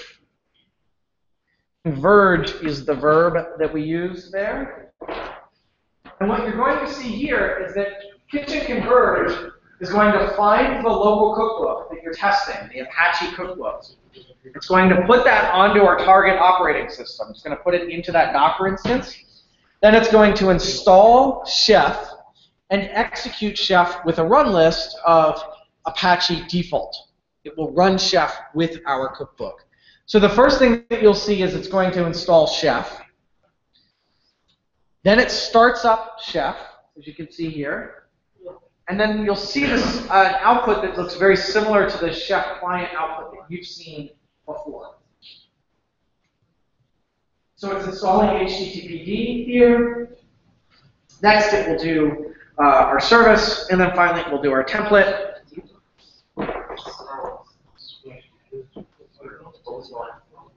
Kitchen space converge. So we did a kitchen create, and then a kitchen converge. Got it? And this will tell you the kitchen is finished. And of course, the nice thing here is that if we echo the return value, it's a 0. So it gives us a 0 status code, which means that was successful. So you can already start to think about how might I bake this into continuous integration server? How might I put Test Kitchen into, say, Jenkins or something like that? It can run all the time on my cookbooks when I check them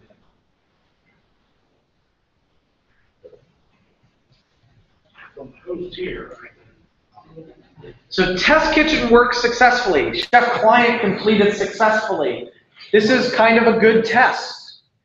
But one of the things that we've been doing throughout the day is we've been curling that URL. Well, how can we curl the URL that just got created in that kitchen instance? The best way to do it is to actually log into that instance. So this is another great thing that Test Kitchen gives us. I can run kitchen login. And what this will do is log in to that target machine. And it's going to ask you, what is kitchen's password? So your username and password are both kitchen in the Test Kitchen. So I'm going to type in kitchen. And so here I am. I'm now in that Docker instance. I'm within that virtual machine or within that Linux container. And from within this, I can do a curl localhost. And sure enough, I see, here's my page. Here's my home page.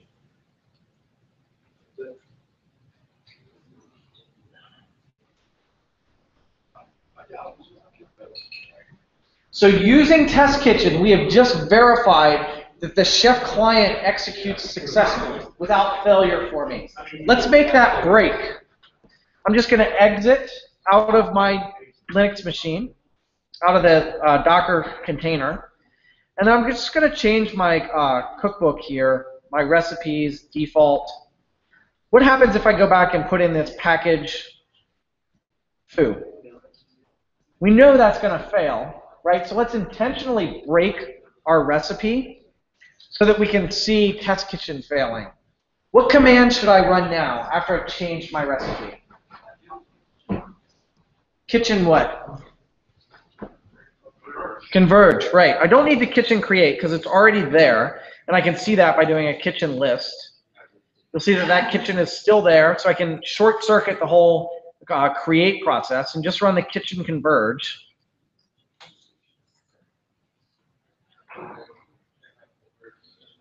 It's going to push that cookbook, that updated cookbook, up to that operating system, up into that Docker instance.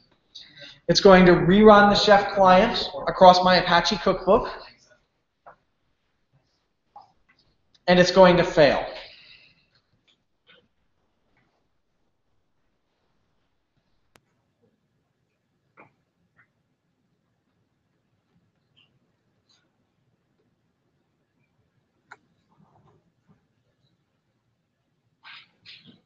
It's looking really hard for that package named foo. It's not going to find it, and it's going to fail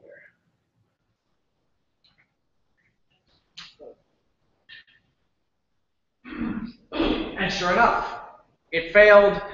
And of course, Kitchen gives us a nice non-zero exit code.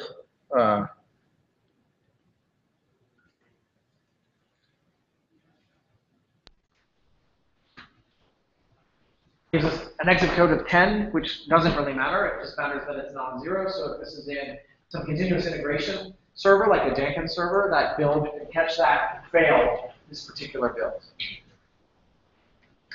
All right, I'm going to fix my recipe so that it will actually pass again. And then leave that alone. So, yes? It told us that the resource failed, but I don't see the command for yum saying that. So what you will see if you scroll up. Yeah, it doesn't exactly which line, that's very nice. But yum could have said invalid dependencies, or Yes. Or not subjected. Right. But the only thing that it will tell you, so this looks like, is that from Yum? I don't know.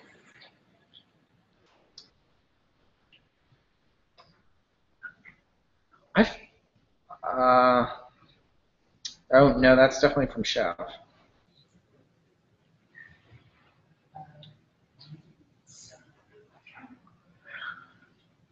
So you're right. It doesn't tell you the exact error that Yum gave you because the Chef code is catching that error and then printing out a more helpful error for you. And you're like, no, give me the raw error. That's what I want to see. I don't want you to help me. Yeah, of course you want both. Yeah. Okay.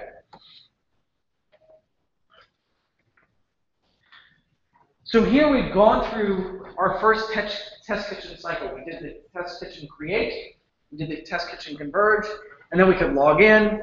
We could change it. We could change like the package name to Apache. That's essentially the same as adding a package foo, and it would fail for us. We fix it up, kitchen converge, and it works again. So we now have a way of testing, did the chef client complete successfully? And of course, we can do this for each one of our cookbooks.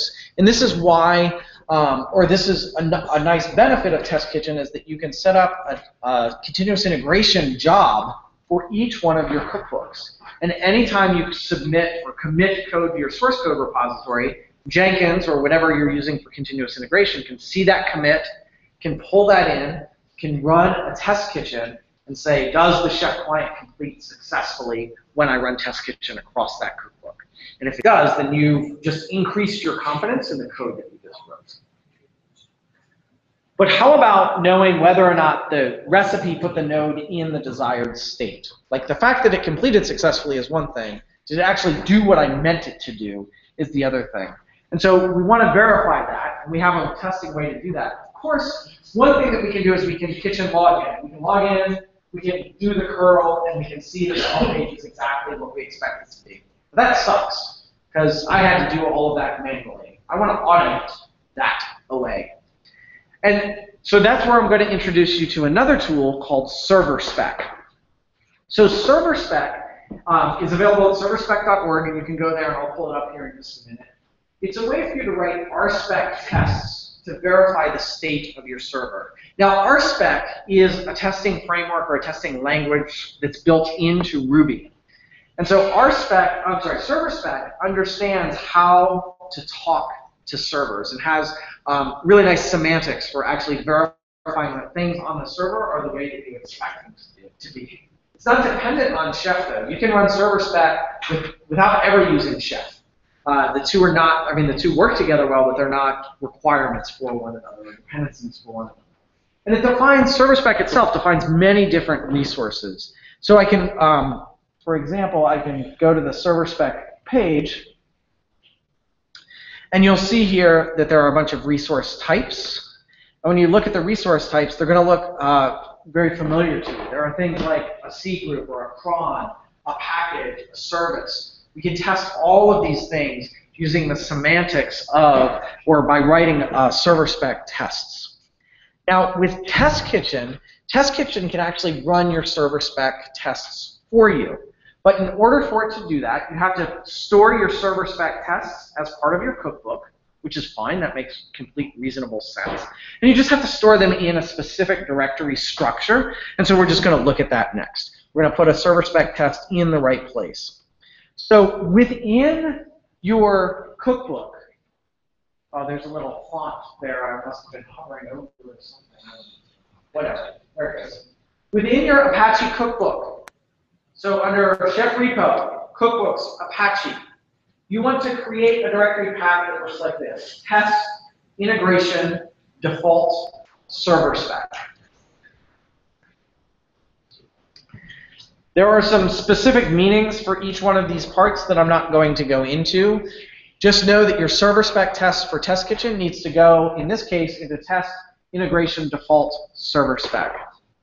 And then within that directory, we're going to create a file called default_spec.rb. And it's going to look just like this. I'm going to give you a minute to type this or to copy and paste it from somewhere, because there's a lot of typing here in this one.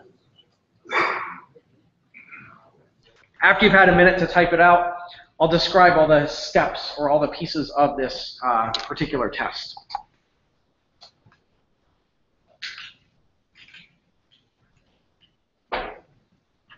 It's actually in the Chef Repo.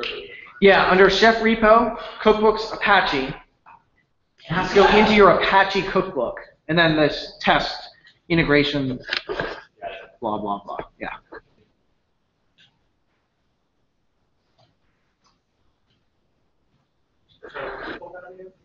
So the full path is Chef Repo, Cookbooks, Apache, and then this path: test, integration, default, ServerSpec. Mhm.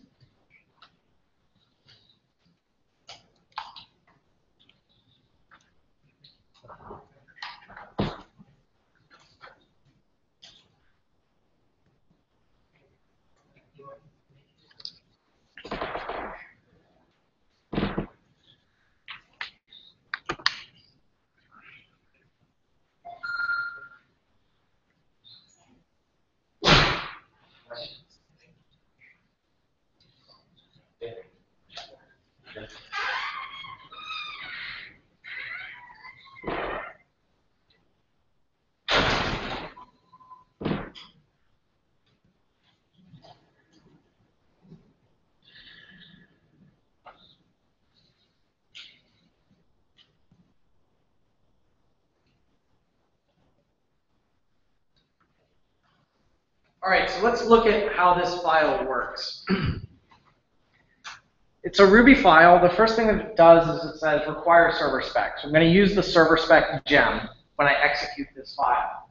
And then I'm going to include some modules from within the server spec gem, specifically a couple of helper modules, the exec and the detect OS. And what exec will do, it will help you execute some commands. And the detect OS, as you might imagine, will help server spec know which operating system these tests are running on. Because, of course, the operating system that the tests are running on will change how it inspects the system to find out what's going on with that system.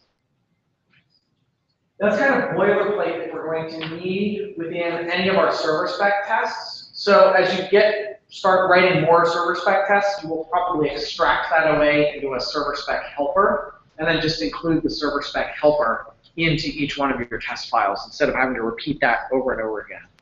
But we're just going to create one file here today.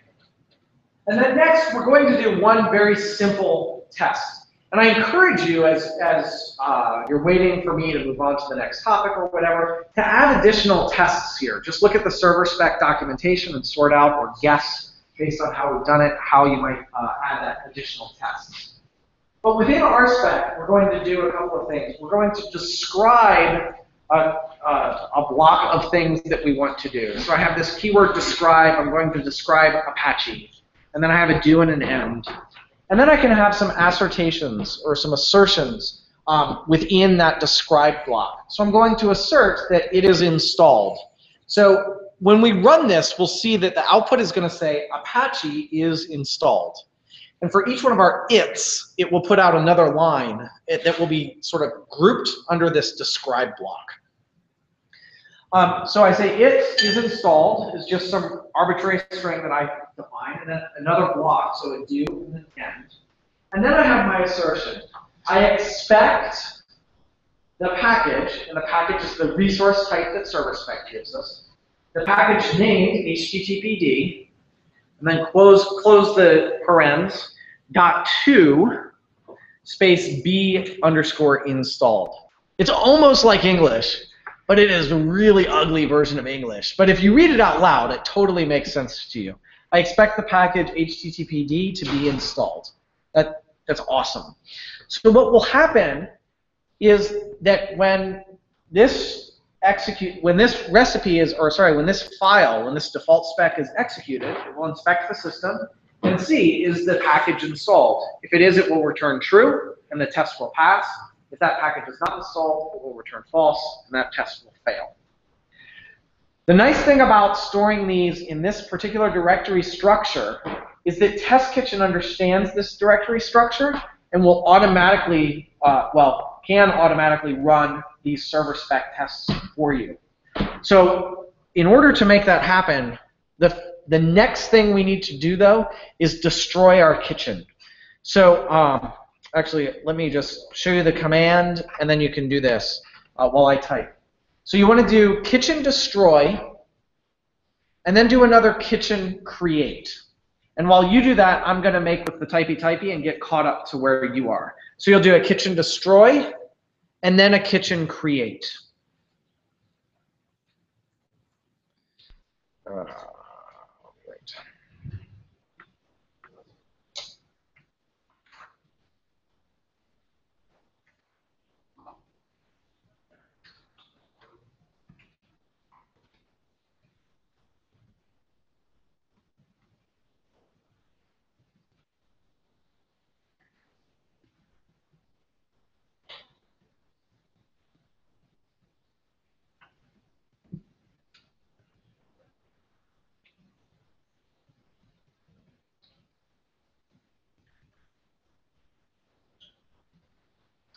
And after your kitchen gets created, what will you run next?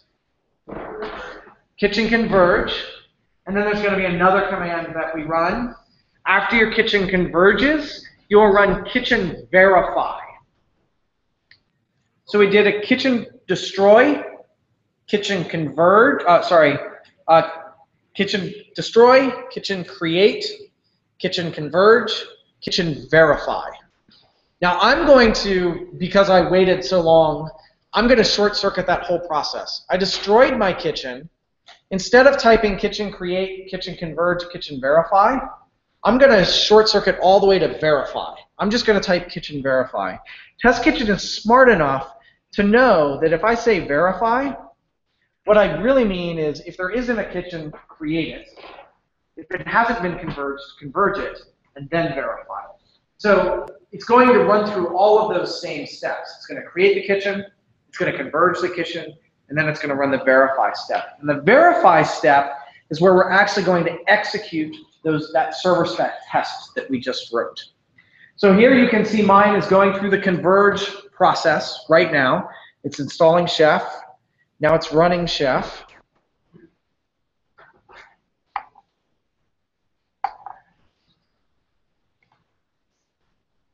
And of course, since I destroyed it, it has to reinstall Apache, restart my service, rewrite my file. So the Chef client finished, and now it's moving on to the verify step.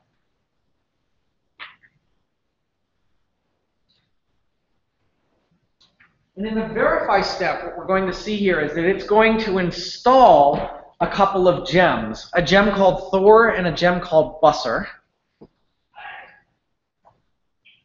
What they do isn't really, I mean, it's important, but you don't need to understand necessarily what they do. But the busser has to do with Test Kitchen. So think about, you go to a restaurant and there's a busser that takes things away from your table. The busser within Test Kitchen is the tool that's going to take the server spec tests from your local cookbook and bust them up onto the operating system into your kitchen and then execute that test. So finally you see that the server spec runs and it says Apache is installed. One example was executed and there were 0 failures. So now, not only do I know that my cookbook completed, but I know that it did the thing that I expected it to do, because I wrote a server spec test to verify that. I did. Yours failed. I failed as well. Awesome. Is it you? Probably. Probably so, right? I mean, that's a safe assumption. Not against you. Mine works because I copied and pasted.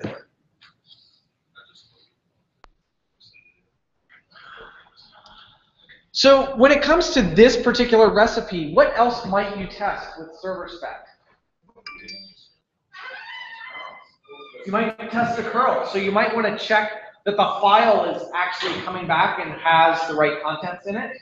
You might want to check that Apache is listening on port 80. So server spec has a port resource that you can assert that it's listening on port 80. Or if you used a different port in your Apache configuration, you could assert all of that stuff as well. Yes? Yeah, I sure can. Did you remove the package? Yeah, did you remove the packaged food? Did you put that in to break stuff? I never got that far. That's good. Just jumping in right here where you guys. Excellent.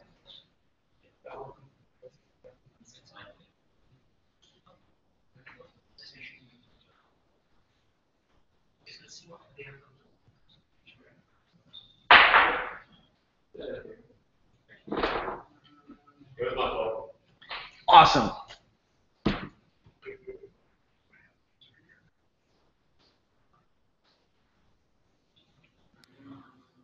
Remember when I told you that single quotes and double quotes doesn't really matter which you use?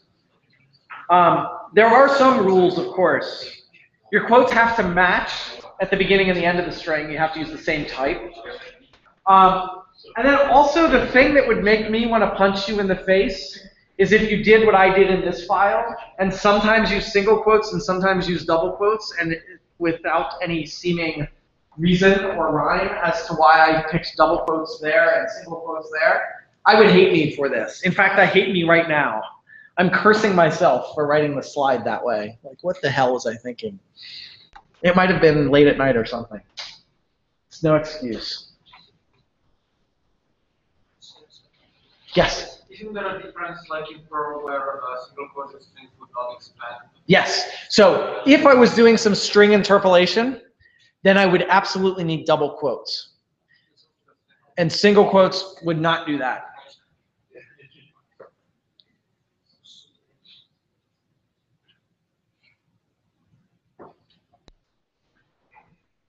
Did we solve it?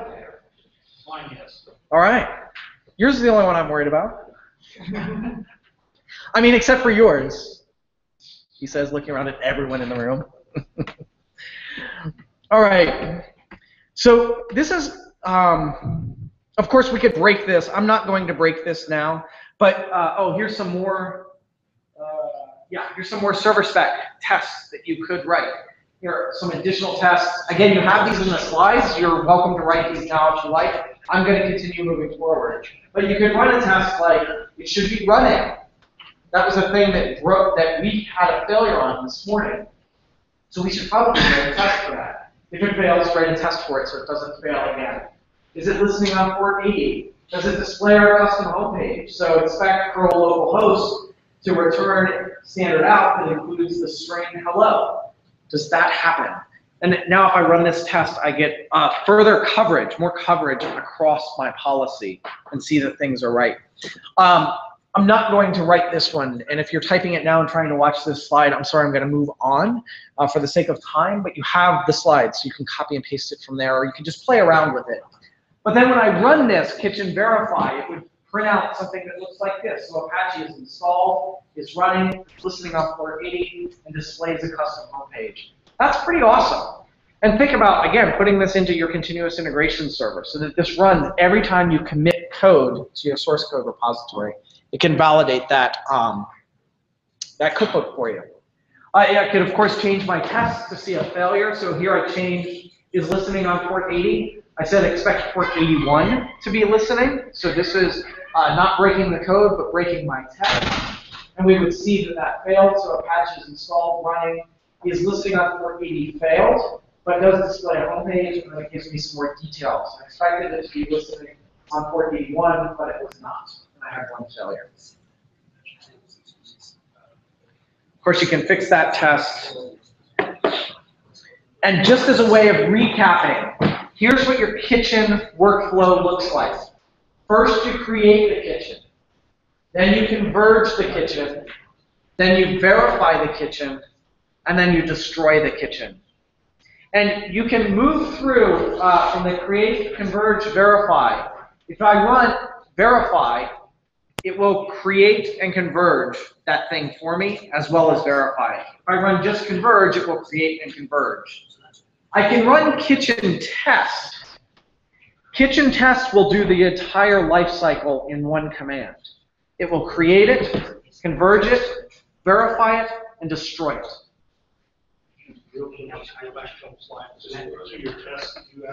You bet. You want to see this one here? Yeah, let me get you the one that's clean that will actually pass. There we go.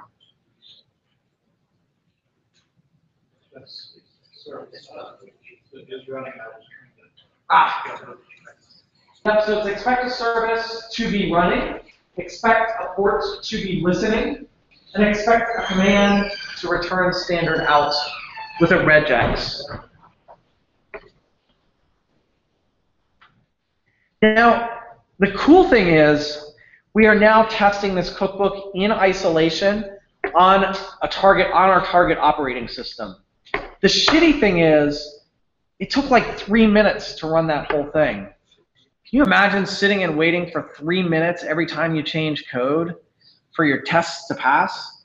That sounds ridiculous. Actually, for many of us, it sounds brilliant. I only have to wait 3 minutes. I don't have to put it into production to see if shit breaks. I can find out in 3 minutes or less. That's awesome.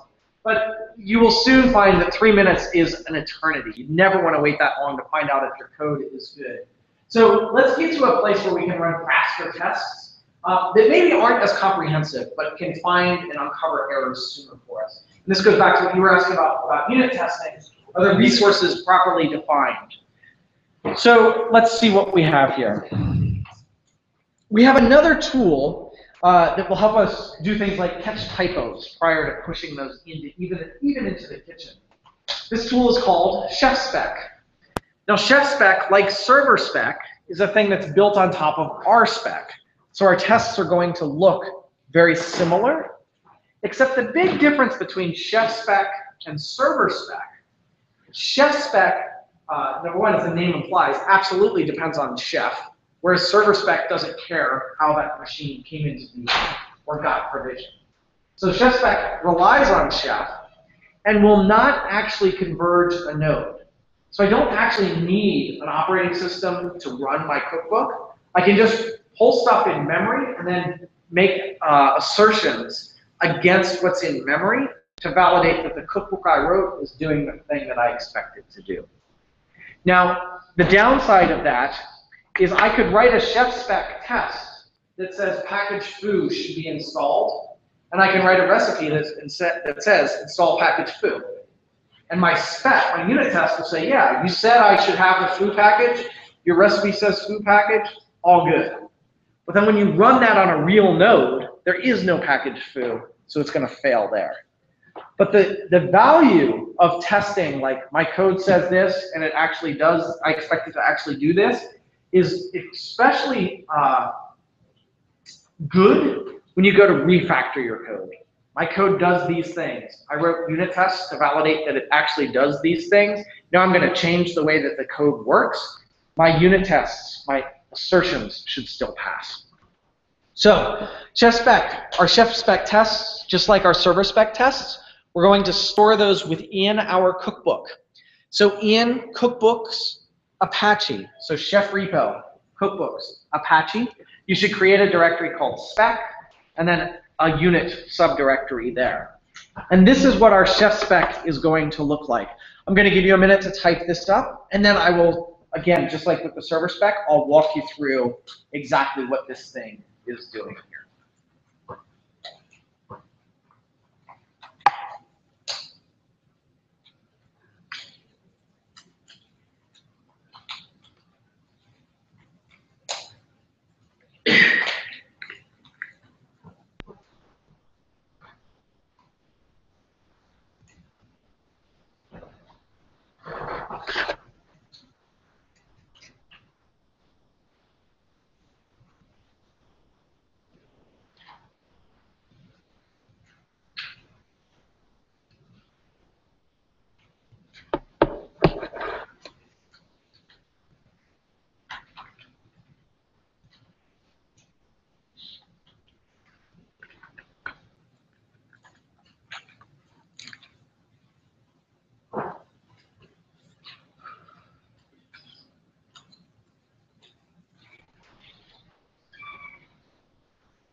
We had a doctor. All right, it's already there. But your cookbook is really good. Yes, so those are distributions. They are package names of distributions. So what you can do though is write an attribute. Set the package name is whatever, based on this platform. Check no platform is centralized.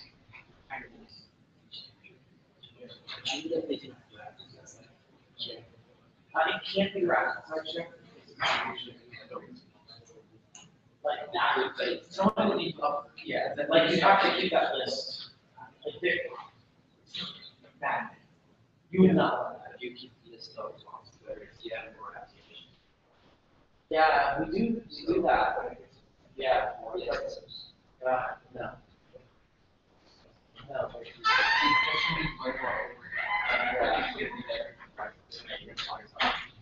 Yeah, but it also means that you're assigning giant recipes as you decide to change the only that start all over it. So it depends.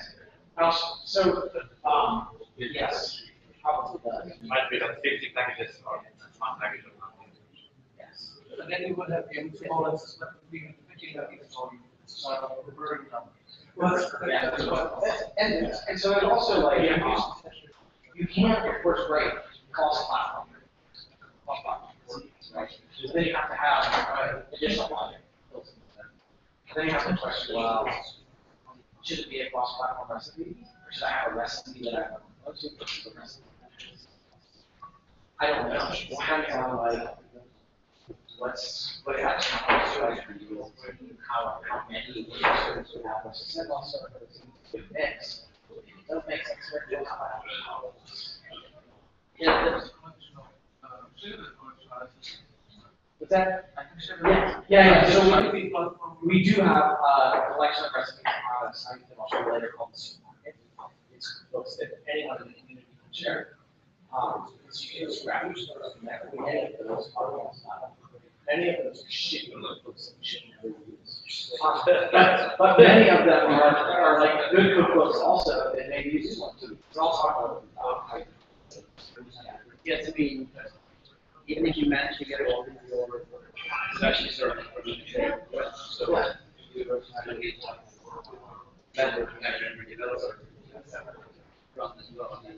that's why you use test cases, because that test case, like you can validate. No, but I mean, I can't even, I can't do it like HTTP. Yeah, that's why I you can test it. But your test case, yeah, but I can't even use the load. You mean, that's where they run it. You run that thing. And trust me. All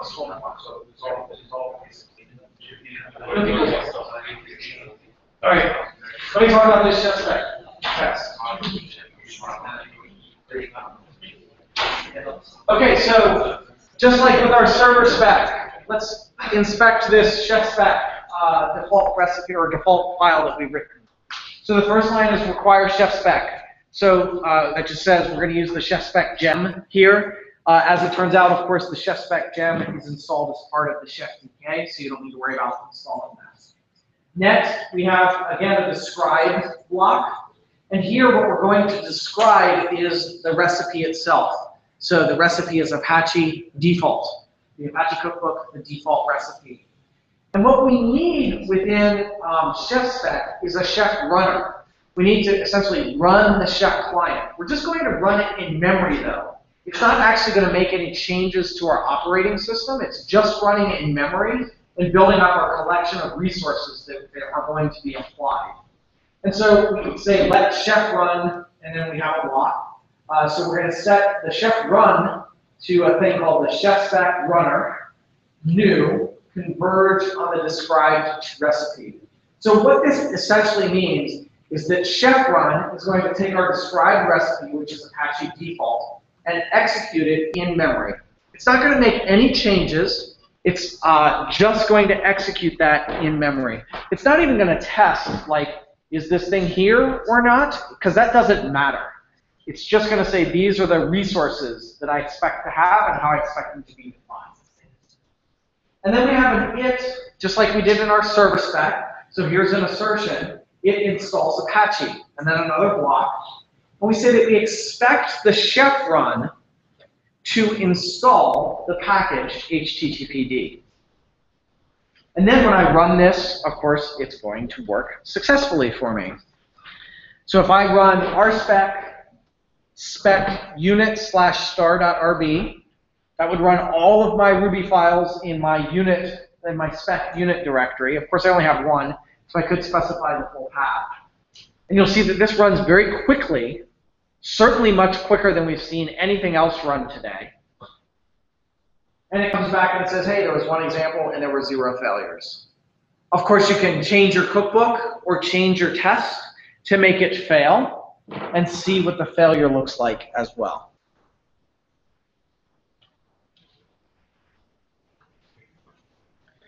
So as an example, I could take my cookbook and instead of saying package HTTPD, I could say package HTTP.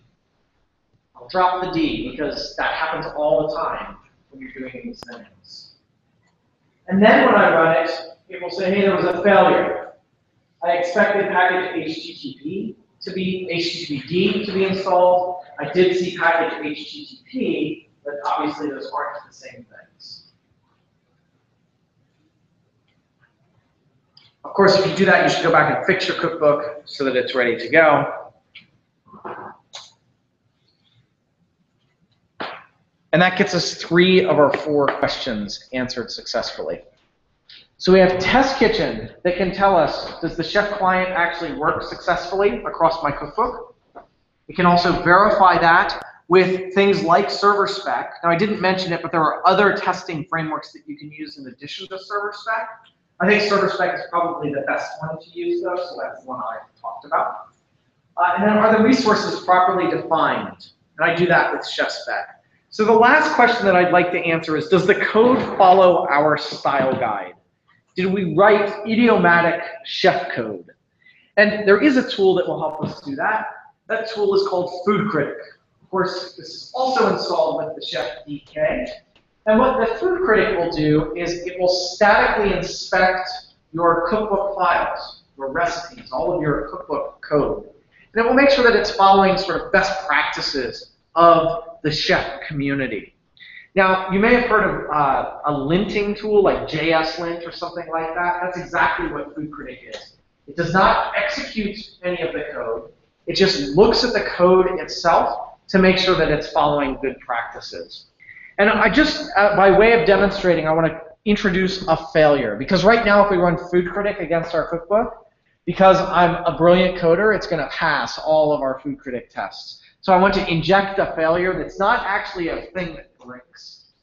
So let's do this in your cookbooks, Apache, recipes, default.rb. On the first line of that file, we're going to create a new variable, a Ruby variable called package_name.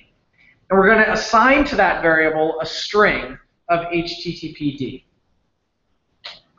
And then in our package resource, instead of saying package and then in quotes HTTPD, we're going to say package and then we're going to do string interpolation of that variable value. So here, quotes matter. It has to be double quotes on that, the third line of that file is shown. Package, hash, curly brace, package_name, close curly brace. And what happens at runtime is that Ruby will expand that package_name to be whatever is assigned to that value or to that variable. So it will be HTTPD. So if I were to run this, would I have the expected result? I'd still have Apache installed. There's nothing wrong with this code. It totally works. It does exactly what I expect it to do. I could run this. I'll still have my home page served up with proper content. But there's something just not right about this code. And so if we run Food Critic on it, and the way that you run Food Critic is you use the executable called Food Critic. And here I'm in my Cookbooks Apache directory, and I run Food Critic space dot. So run Food Critic on this directory, and it will return an error to me, FC002. Avoid string interpolation where not required. Now the nice thing about this is if you go to the Food Critic site, which is over here at foodcritic.io, and if you search this page for that rule violation, FC002, you'll see avoid string interpolation when not required. The cool thing about this site is it gives you examples of what you did wrong and how you should fix it. So don't do this, where if you look, the version of the package is using string interpolation just like we just used. Instead of you doing that, you should just call the variable directly. So if we got rid of the quote, hash, curly brace, package underscore, curly brace quote, and just called it package underscore name, then Food Critic would pass.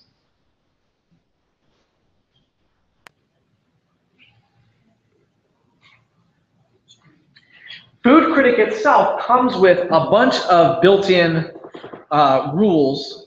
Looks like about 51 built-in rules based on my quick survey of the tool. It also includes the opportunity for you to add your own new rules to Food Critic. And so some companies have, in fact, created new Food Critic rules and have open sourced them.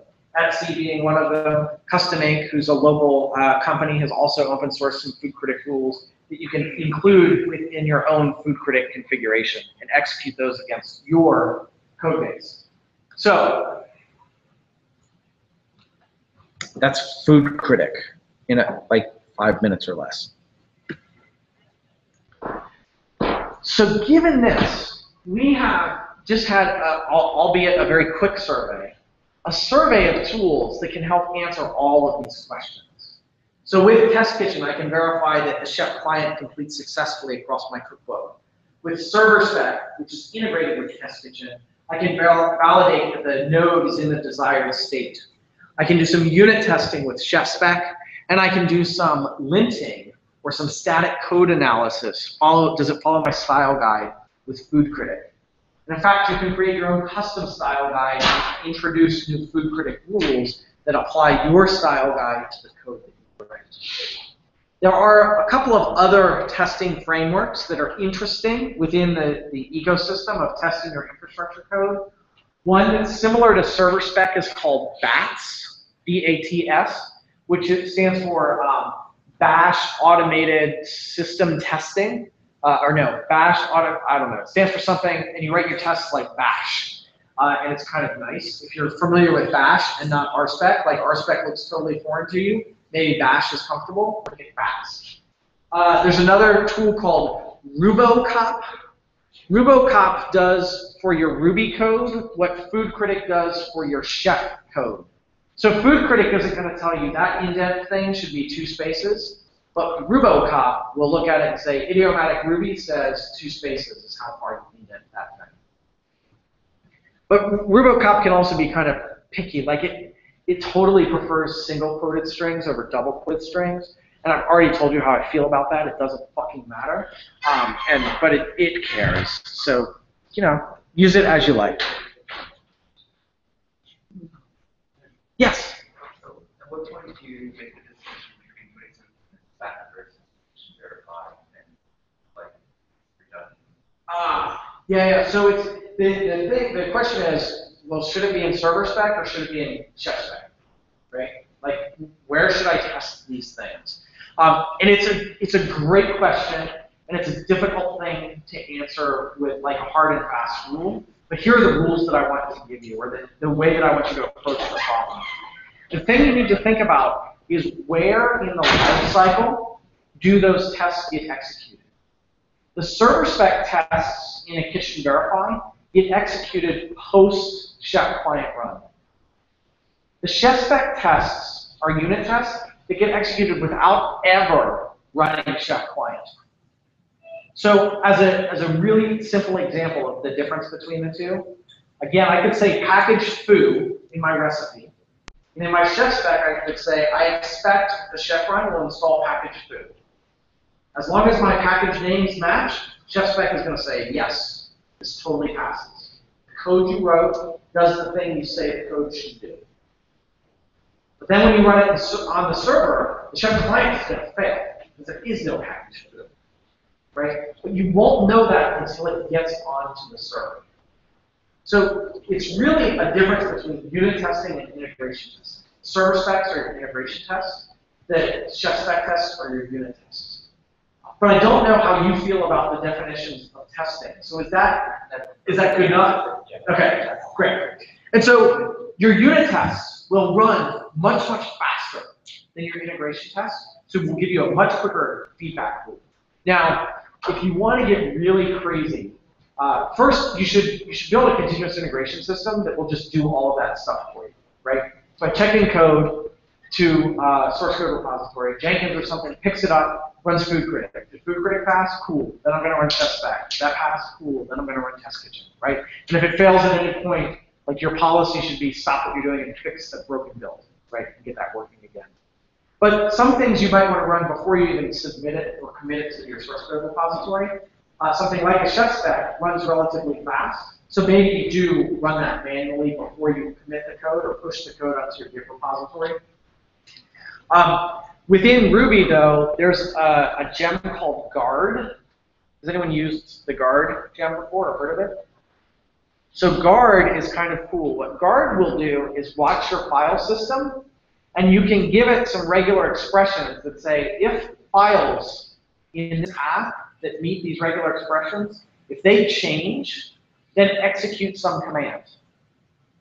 So you can actually create a little Guard file that will watch, and as you're editing your code, every time you hit save in your editor, like it'll run chef spec in the background. Or it could even run test kitchen in the background for you before you actually commit the code. So you can get that really, really fast feedback. It doesn't work on Windows machines, so if you're on a Windows machine, I'm sorry. But if you're on a Mac, not only does it work, you can also hook it up to Growl. So you can get Growl notifications that say, hey, your tests are still passing, still passing, still passing. And so you can code away at rapid pace with confidence. Yes? For the refactoring use case, wouldn't it be nice to generate a chef spec from an existing collection of reports, so that when we refactor, we look for. Right. Wouldn't it be nice if I could say, hey, here's a recipe, build me the test file for it. Yeah, And I stay out of that. I need to be version system. Yeah, that would be really nice, and I'm sure you can build it. Like, but here's the other thing. Here's the other thing that I know for certain. Most code generators, I don't trust, right? I simply don't trust them. Or if I do trust them, I trust them for the very, very simple things once. And I never want to edit the code that that code generator generated for me, because it is ugly, right? For it to work, it has to be, right? So yeah, that should be a thing. And like maybe your chef spec and your server spec look very similar, but they're not identical. They're not the same language. What's that? DSL. That's why. Yeah, the DSL is different. Yeah, they're both Ruby, but that's like where it ends, right? Yeah. All right. I want to go through a quick wrap-up section here. Yes, I will take the question. One point, different one. Possibility is you could write your spec first and then write your actual code that make sure that you can build all your contracts. Yes, so you, like, in a true test-driven development fashion, I might argue that you start with your server spec, right? I write that when I run kitchen verify, Apache is installed. That's the first test I write. And then I run kitchen verify, and it says Apache is installed. Then I go back to my code, and I say, well, maybe I should have a unit test that asserts that it's there. I write that unit test, and it's still not there. Then I make a recipe. Now my unit test passed my server spec test. And then I do the next thing, like that it's running. And I do that server spec, and I work my way backwards to the actual work. Yeah. But then you get into like What is test-driven development? How much of that do you buy into? What does your practice look like? And absolutely, like we could spend a week talking about that. Yep. Okay, we've talked about a lot of stuff today. We haven't gone very deep on anything. I just want to quickly sort of summarize everything that we've talked about, and then we'll have some time at the end here for whatever else we want to talk about. So looking back at this morning, these were the objectives that I laid out. You should be able to automate some common infrastructure tasks with Chef.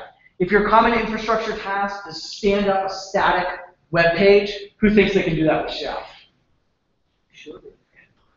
If one of your common infrastructure tasks was to stand up a static HTML page, could you do it? You think you could do it with Chef? Awesome.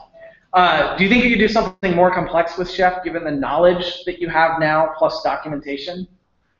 Yeah, probably so. Maybe with a little bit of help from someone that's done it before, a little bit of trial and error. Absolutely. We've looked at a bunch of Chef's tools. We've looked at Chef Apply. We've looked at Chef Zero or Chef Client in local mode. We've looked at Test Kitchen, all kinds of different tools. You know what we haven't looked at? The Chef server. Like, when you run Chef, in most instances, you're going to use a Chef server. We haven't used a Chef server at all today, which is kind of odd. For me, it's super odd because that's how I always teach. I start with a Chef server. But this way, we got to hands-on much more quickly, and I like that. And I'll talk about what a Chef server gives you in a couple of minutes. You can apply Chef's primitives to solve your problems. What are some of Chef's primitives? The resources are the primitives. In fact, we looked at the 3 most important resources that system administrators ever care about: a package, a service, and a file. Because if you're a system administrator, the only thing you ever do is install packages, configure them, and run them as services. Right? That's all we do as sysadmins. If you have those 3 resources, you can rule the world. All right, maybe you need users and groups, but guess what? Those are resources also that come with Chef. So I bet you could create a new user on that machine using Chef without me really telling you much about how to use them. And you can now verify your automation code before it runs in production also. Again, we used a very simple thing, stand up a static HTML page, but we had a number of different ways to verify that that was actually going to work and build our confidence as we move to production. So I don't know about you, but I feel pretty confident that we kind of touched on every single one of these objectives. And frankly, given the amount of time we spent with it, I think that's pretty good. So some of the tools that we looked at Chef Apply, which again is for working with resources and only resources. Now those resources might be in recipes, but it can only work with recipes. We looked at the Chef tool, which had those generators, so it generated the Chef repo for us. It generated cookbooks for us. It generated attribute files for us and template files. Do you need to use the Chef utility to create those things? Of course not. You could absolutely just create them on your own. In fact, if you look hard enough across the Chef ecosystem, like community of people that have contributed open source stuff to the Chef ecosystem, you will probably find at least a dozen different generators that can be used to create cookbooks, that can be used to create repos, that can be used to whatever. But Chef, again, is part of the Chef DK. It's the new tool that Chef, the company, has put out. It's sort of where we think the proper workflow for working with Chef exists. And it includes things like Test Kitchen and Food Critic and so forth. We looked at Chef Client in local mode. We did not look at Chef Client running and talking to a server. We looked at OHI, that's your system profiler. One thing that's really nice about OHI and most of the tools within Chef is that it has a pluggable architecture. So if OHI is not giving you a piece of system data back that you need to drive your policy, you can write a plugin to OHI and it will give you back that piece of data. As long as you know how to get it, you can add it to OHI. We've looked at some other tools that come as part of the Chef ecosystem, if you will. They're just more open source tools. Test Kitchen. We looked very briefly at Docker. We looked at Server Spec, Chef Spec, and Food Critic. Before I move to the next slide, Do you have questions? What questions can I answer for you about these tools that we touched on today? It's a lot of stuff, huh? Yeah. Yeah. Chef spec. Yeah. If I have a OS dependent Oh, cookbook, uh-huh. I have to run the chef spec on different OS. Yes. That are verified. Yes. Can I cheat it to Yeah. text? Yes. Very good question. So let's say, for example, that I want to write a cookbook for my web server that will work on CentOS and Ubuntu. And even if that cookbook only installs a package, the package names are different across both of those distributions. How do I write a chef spec test that validates that I wrote the right thing? Well, one thing that you can do within chef spec is that you can tell it in that chef runner block where we created that new chef runner, you can tell it what operating system it should be assuming as it runs. And so you could write a set of tests that test on Ubuntu, and then a set of tests that test on CentOS, right? And the way that it gets that is through another tool that's called FOHI. FOHI is fake OHI data, right? And so FOHI, you can specify, I want to run a CentOS box, or assume a CentOS box. And if you assume a CentOS box, FOHI basically has a full output of OHI on a CentOS box with any like keys or anything like that kind of obfuscated, or like they throw in dummy SSH keys. So it's not sensitive data, but it's all part of the OHI project. So I can say, give me a CentOS 6.5 OHI data, and I can just run with that. Or give me an Ubuntu 12 OHI data, and I'll run my tests with that. Yeah. The other thing that's kind of cool about FOHI, that maybe, I don't know how much it's utilized in the real world, but instead of saying, give me generic OHI data about an Ubuntu box, I can say, there's a machine right there. Run OHI on that machine, pull its attributes into this unit test run, and run as if I were that machine, which is kind of cool, right? What other questions can I answer about these tools that we've touched on? All right. We learned a lot of vocabulary. Like, one of the hardest parts of learning a new framework is the words that go along with that framework. So we talked about resources. Those are the things that you can manipulate on the system.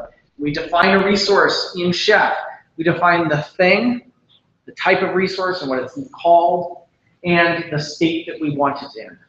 There can be other attributes and so forth, and you can check the docs.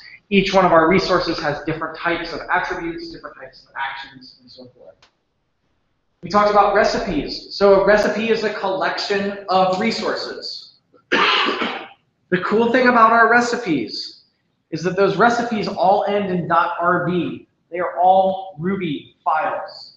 We can do Ruby-ish things in those recipes. And by Ruby-ish things, I mean we can do Ruby in those files, right? And Ruby, of course, is a full-fledged programming language. There's so much that you can do with Ruby. One, I'm not going to, maybe I'll demo it later if you want me to show you some Ruby stuff. So we can put Ruby right into our recipes, which, you know, Ruby's really good at talking to other services. Maybe I want to go query some API and let the result or the return value of that API call drive the policy within my recipe. We take our recipes, we put them into cookbooks. A cookbook can include recipes and other files, like our templates, or cookbook files, or metadata, or libraries, Ruby libraries that we want to include. We have a run list. The run list is sort of the join, if you will, between a node and the policies that we've defined. So which policies, which recipes should be applied to this node?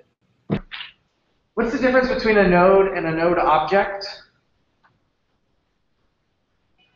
What's the difference between those two? Node is the object that we have in order to Say that again. I didn't hear the first part. Node is the machine itself, Mm-hmm. and the node object is the application running on it. So the node is the machine itself. The node object is the representation of that machine that Chef uses. So the easiest way to see this, right now on your workstation, if you run uptime, it's going to tell you how long that machine has been up. That's how long it's been up as of right now. That's what the machine state currently is. If you look at your nodes/fully qualified domain name.json file and search that file for uptime, the uptime value is going to be the value as of the last time the Chef client was run. So it's a static snapshot, a snapshot in time of what that machine looked like. That's the node object. That's the representation of the actual thing. You cannot restart a node object. You can restart a machine. We looked at a bunch of resources. Again, we looked at the three most important resources: the package, the service, and the template. We also looked at a file resource. But frankly, every resource within Chef works following these same patterns. You can define an action, you define the desired state, you can define attributes like who's the owner of a file. You can also, as it turns out, create your own resources.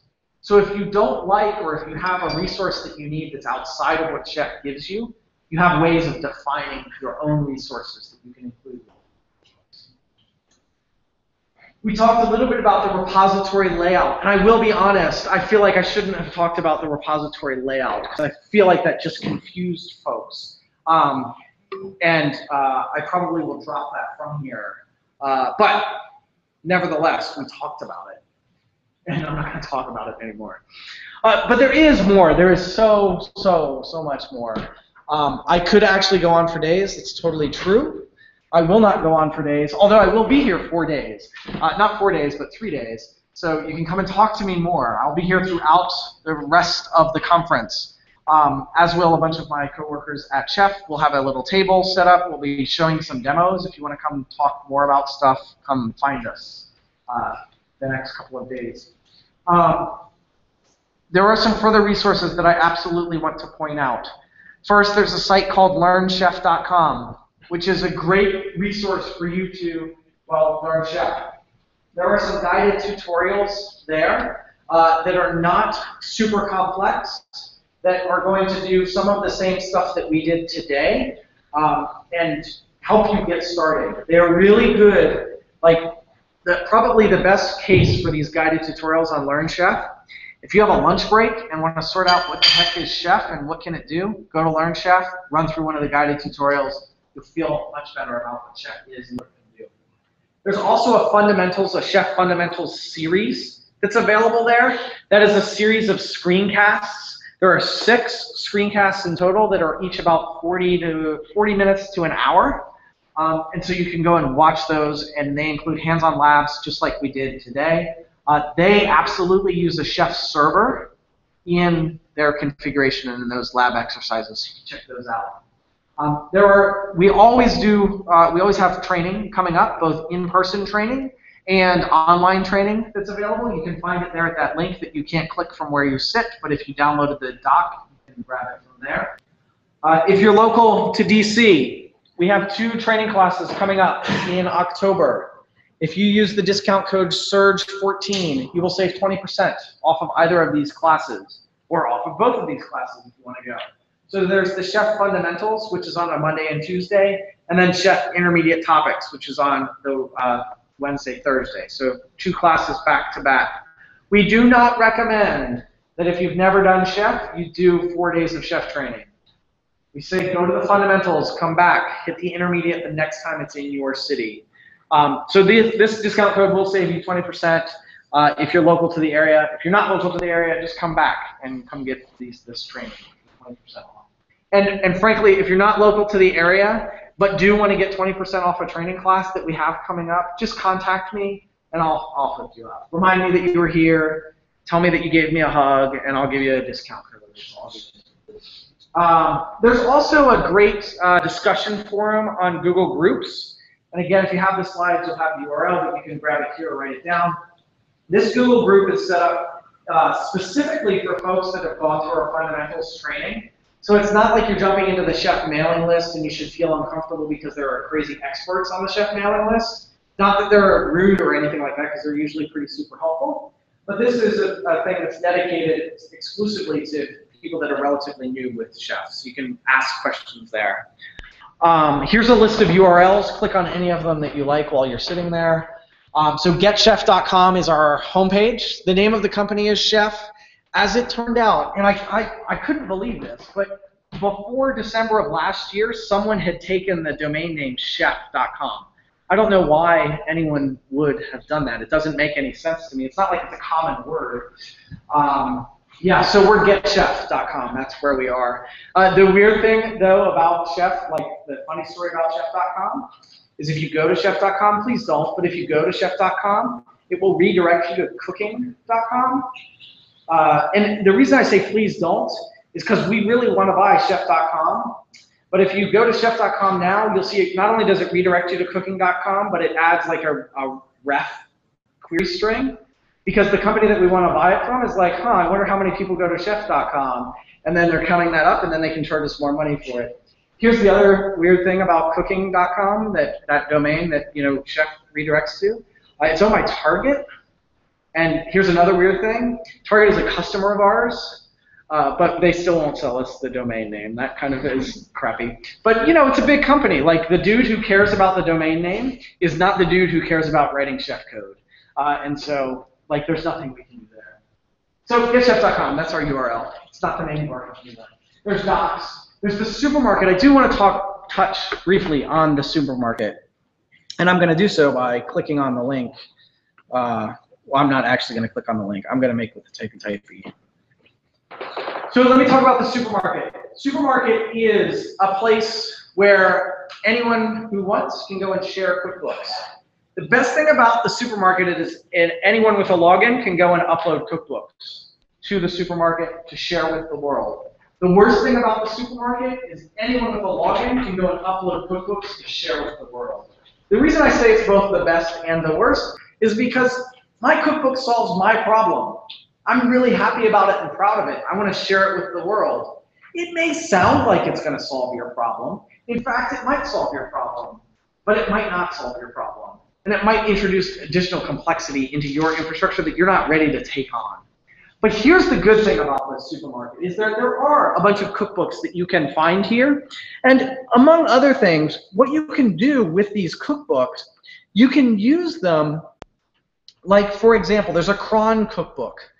You could look at the cron cookbook and use it as sort of inspiration or a way to learn what is a good pattern when we write cookbooks. How did someone else accomplish this task?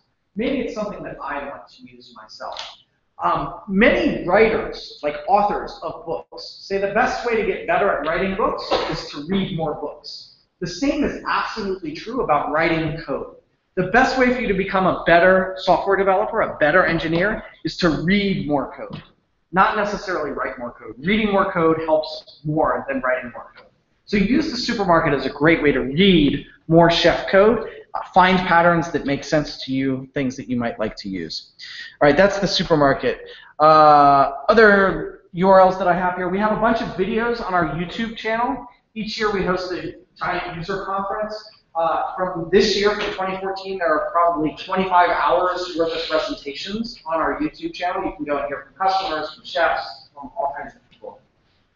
We have a mailing list at lists.opscode.com because that used to be the name of our company, Opscode, and our mailing list is still there. If you're on IRC, we're on Freenode at #chef and #chef hacking. Twitter, our handle is chef, and our hashtag is getchef. And then, of course, there's Learn Chef, both the handle and the hashtag. There's the Food Fight Show. I mentioned it this morning. I hope you're all subscribers now so you can listen to my voice more, because that's fun. But you will find there are a bunch of best practices for working with Chef, a bunch of stuff about DevOps. Additionally, if you don't have plans for next week already, you should make some plans and come out to Seattle with me next week where we're hosting our Chef Community Summit. This is something that we host every year. There will be about 300 chef developers and users out in Seattle. It's a great 2-day little conference that we run. So you should go to that. And if you don't feel like going to Seattle next week, it's cool. Come to London with me in like 3 weeks, because we're going to do the same thing over in London, which maybe it will work out better for you. So you can check that out at getchef.com/summit. If you're local to the area, there are 1 or 2 meetups that talk about things like what we've talked about today. I've listed a couple of them here. Really what this slide should tell you is, if you read this, is that if you work in the local, or live or work in the local area, with this number of meetup groups, you can probably get free pizza every night. Right? That's what meetup groups are good for, getting free pizza. All right, that is pretty much actually everything that I absolutely want to cover with you today. It also means, though, we have at least a half an hour where we can talk about anything else that you want. So the first thing I want to say is thank you very much for coming out today, hanging out, playing with some chef, maybe learning something, hopefully having some fun. You are now, as you actually have always been, free to leave at will. You have never been captive, but you're welcome to go. Why did you say that at the beginning? What's that? Why did you say that at the beginning? Because I want you to feel like you're captive. But I did say at the beginning that you're all adults, so you can take breaks when you need them. That was code for you can also just fucking leave if you want. Right? It's cool. It's cool. Anytime.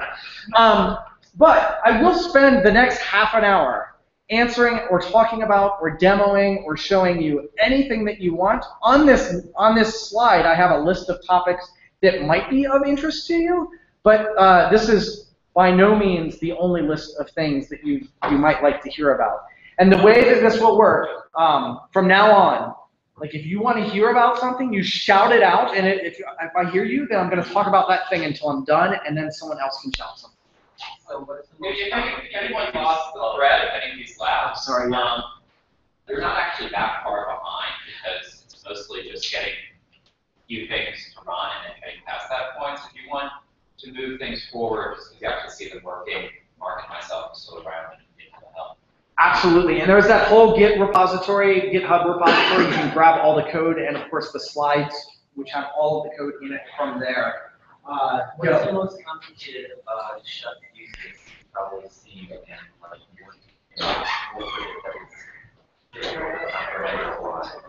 Okay, so the question was, what's the most complex chef use case that I've ever seen, and what was difficult to comprehend about it, and why?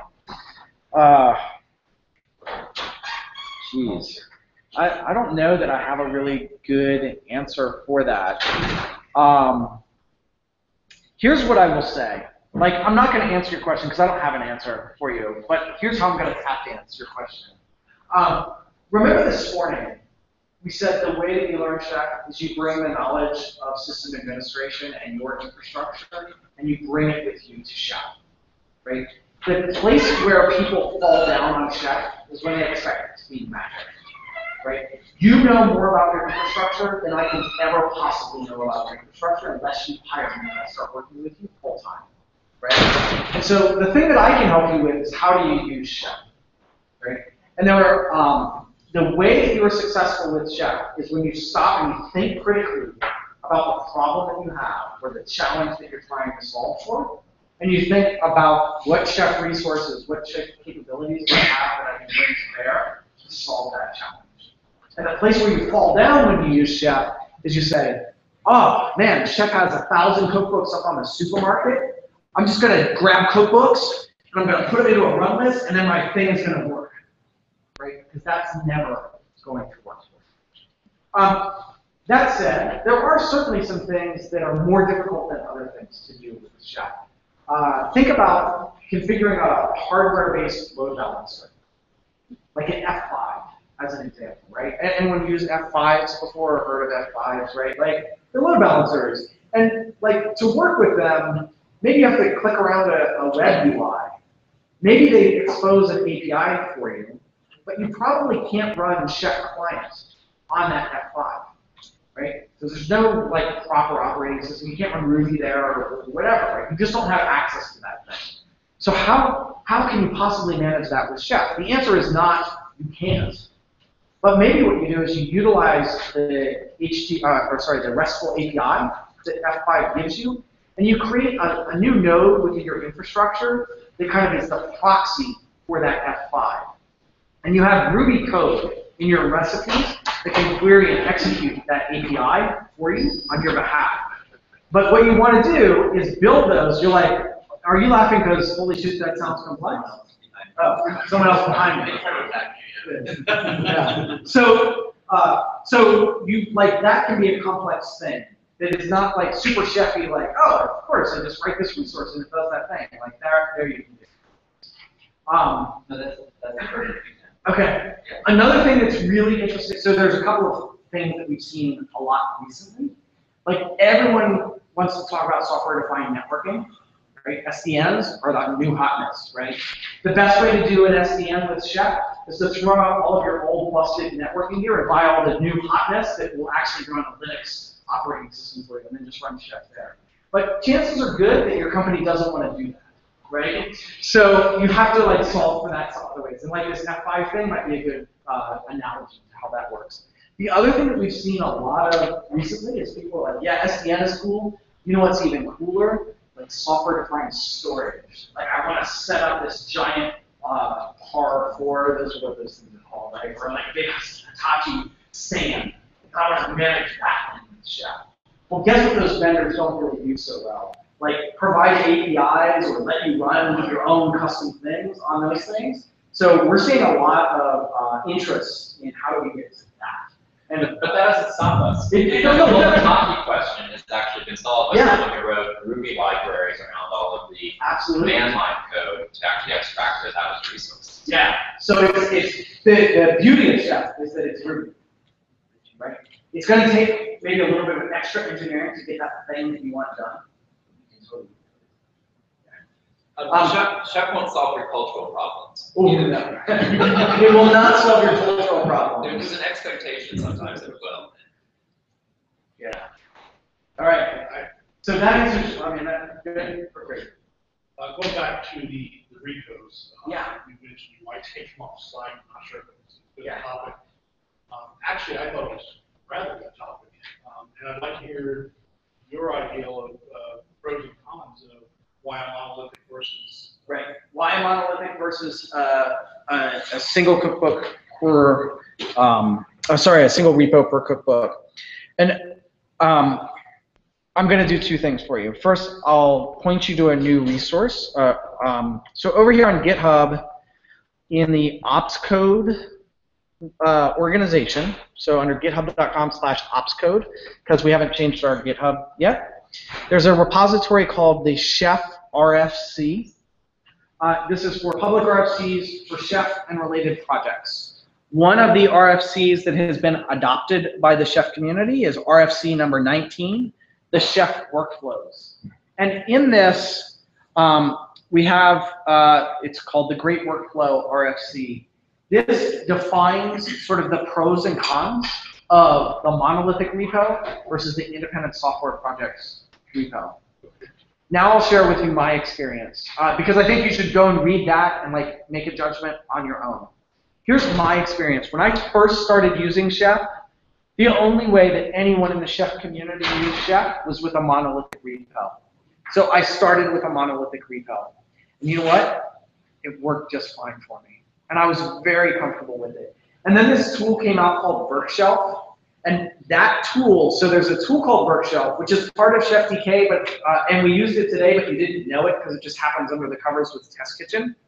There's this tool called Workshelf, and the author of Workshelf also has this workflow process and this way to approach these problems that he calls the Workshelf way. Now, Workshelf the tool and the Workshelf way are like, there's a process and a philosophy, and there's a tool. The tool, I think, is awesome. The process and the philosophy, like, it's a process and a philosophy, and you know how people feel about other people's philosophies and other people's processes? It's kind of, yeah, like, so sometimes, like, people totally adopt that, and that's cool. When Workshelf came out, it absolutely solved a problem that that person had. For myself and my team, I did not feel like we had that problem at that time, so I didn't do anything with Workshell. And then before I got to a point where I would actually have that problem, I quit that job and became a community manager at Chef. So I don't actually really manage any Chef code anymore, so I never experienced that problem. I do know that that team that I left has done some adoption of the Workshell philosophy and the Workshell tooling and the independent cookbooks and so in independent repositories. The nice thing about having your cookbooks in independent repositories, I think you'll find that it becomes especially helpful when the number of people manipulating your chef code increases beyond some certain threshold. If you are the one and only chef at your shop, like one repo is fine, because you can hold all of that in your head anyhow. But as soon as we reach N, I don't know what N is. N might be 2 in your organization, it might be 200 in your organization. But once you reach N, you're going to start having so many people checking in code against that monolithic repository that you're really going to want to separate those people out. And not the people, but those projects out so that they can be worked on and contributed to and sort of advance on their own timelines. The other nice thing about those independent repos is that I can build an independent continuous integration suite or set of builds that look only at that repo. Now, of course, you could say, well, it doesn't matter how many things are in a repo. I can build a continuous integration build that looks only at this directory and a separate one that looks only at this directory in the same repo. But then you get into complex things like, all right, well, the code changed. Which file branch, which branch of my repo actually changed, and which builds should I actually run? Or should I just run them all because that's easier than solving that problem? And then if you run them all, like now you're testing a bunch of things that haven't changed since last time. And so like you can really quickly, but so the short answer is I could stand up here and argue both sides all afternoon. And I think you should pick one and go with that one. I think probably if your team is more than, let's say, 5, and your infrastructure is more than, say, 3 different classes of servers, you probably want to go towards the independent software projects model. If your size and scale, both complexity and the size of your team is relatively small, probably the one repo works pretty well. How's that? I told you I would not give you a rule of thumb, and I ended with a rule of thumb. There you go. And I have no data that tells me that that's the right rule of thumb. I made it up on the spot, just so that we're both very clear. Yeah. Go. If I want to run multiple instances of the same service on one node, Yes. can I pass arguments in the run list, or do I have to have some special other things in the cookbook to? So you want to run 2 MySQL instances, Yeah, right? You're gonna do that within your recipes, because what you're defining in your recipes is like the state of your thing. Let's say, for example, that I wanted to run. Well, let's forget MySQL because this is even easier to talk about. I want to run multiple virtual hosts on Apache, right? So the way that I would do that is I'd have virtual host configuration files, one for each of my virtual hosts. Those could all be in the same recipe, and I could just pull out different templates and drop those in. And Apache just knows how to deal with that, right? But I have to specify that I want multiple virtual hosts. Now, the virtual hosts, could be a dynamic number of them, what have you. But I don't get there by saying Apache in my run list. Like, that's not going to do it for me. I have to model that within the code. It's interesting you mentioned both Apache and MySQL, because both of those, they have cookbooks where you can literally say in a recipe, MySQL _server and then a name, and it will make you a MySQL server with 100-meter cookbooks. Yeah. And the same for the HTTP cookbook. Yeah. You can add in vertical host and create a pipeline. Because we have like a custom product that we want to run basically the same configuration but different port numbers and configuration, but all the same version, but yes. directly. So I would look at this this cookbook here. If you go to Supermarket, go to Cookbooks, and go to MySQL, just like Mark has just mentioned.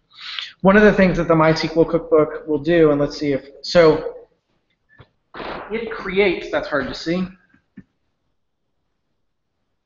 it creates a custom resource type called a MySQL service.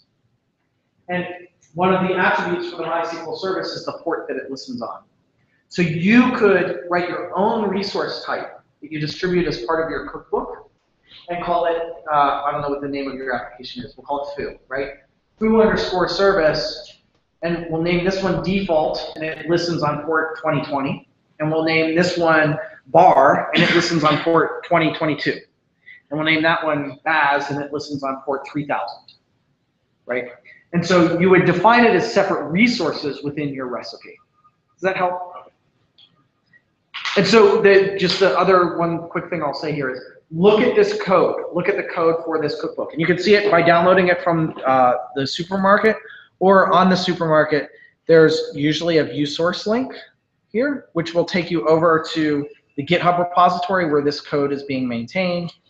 And you'll find that there are, this particular one has libraries within it that probably define, like the MySQL service is defined as a library within that cookbook. The only thing I would add here is if this looks complicated, you don't have to do it this way. You don't have to write your own food service resource. You can just go to a recipe, and I'm assuming that your service that was proposed has 2 different service names. So, like you would have said, I don't know, MySQL 3306 and MySQL 3307. You can just have 2 service entries in your recipe, and then you have 2 different config files for different location. Yeah. That's the simple option, and then you can go up to abstracting it all the way to a resource. Yeah. I'll go here, and then I'll come back over to this side. Oh, this question there. Okay. Another way, I'm not saying it's necessarily the right way, but another way you can look at this is actually find a whole other recipe that do different scripts. Yep. Different ports, everything. Exactly. And just rename the new recipe would be my service or whatever my application name is underscore MySQL. So if it's filling a certain need, it would be MySQL for that service. As Griffin said at the beginning, this is infrastructure as code. So, like with any other code, there's more than one way to do it. All perfectly valid. Yeah. The MySQL example had an interesting thing in it was the password, because it didn't decrypt me from a data bag. Yeah. So a data bag are so I'm curious, how would you distribute secrets? Yeah, how do you distribute secrets using Chef? Question at lunch. Yeah, we definitely had this question at lunch. I will Not from a coworker of mine. I will tell you that there's at least one entire Food Fight Show episode that's dedicated to that question. How do you distribute secrets? There are a couple of ways that you can distribute your secrets within Chef. Some of probably the earliest way that most people use was a thing called data bags, and more specifically encrypted data bags. And a data bag, essentially, what you can think of a data bag is essentially a database of configuration data that lives within your infrastructure. And so within your data bag, you'll have data bag items that might be passwords, as an example. And you can manage those just like you would any other data. You store them in your Chef server. Your recipes can access them and so forth. You can even check them into your source code repository.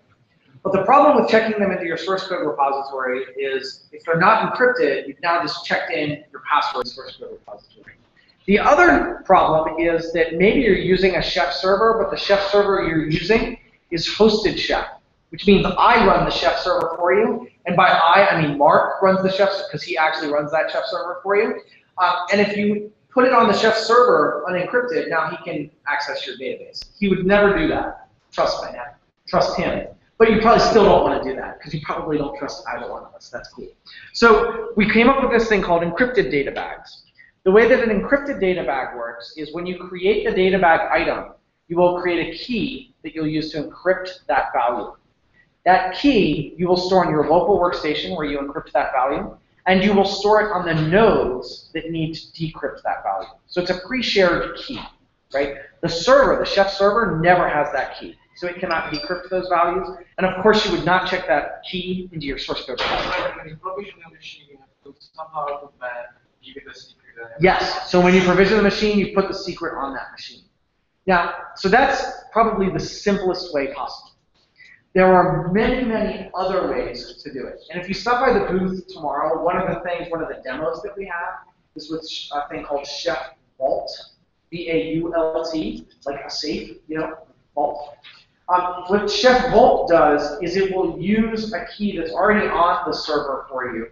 And it essentially has two different levels of encryption. One that says you're allowed to decrypt that thing, and then here's the key to decrypt that thing, right?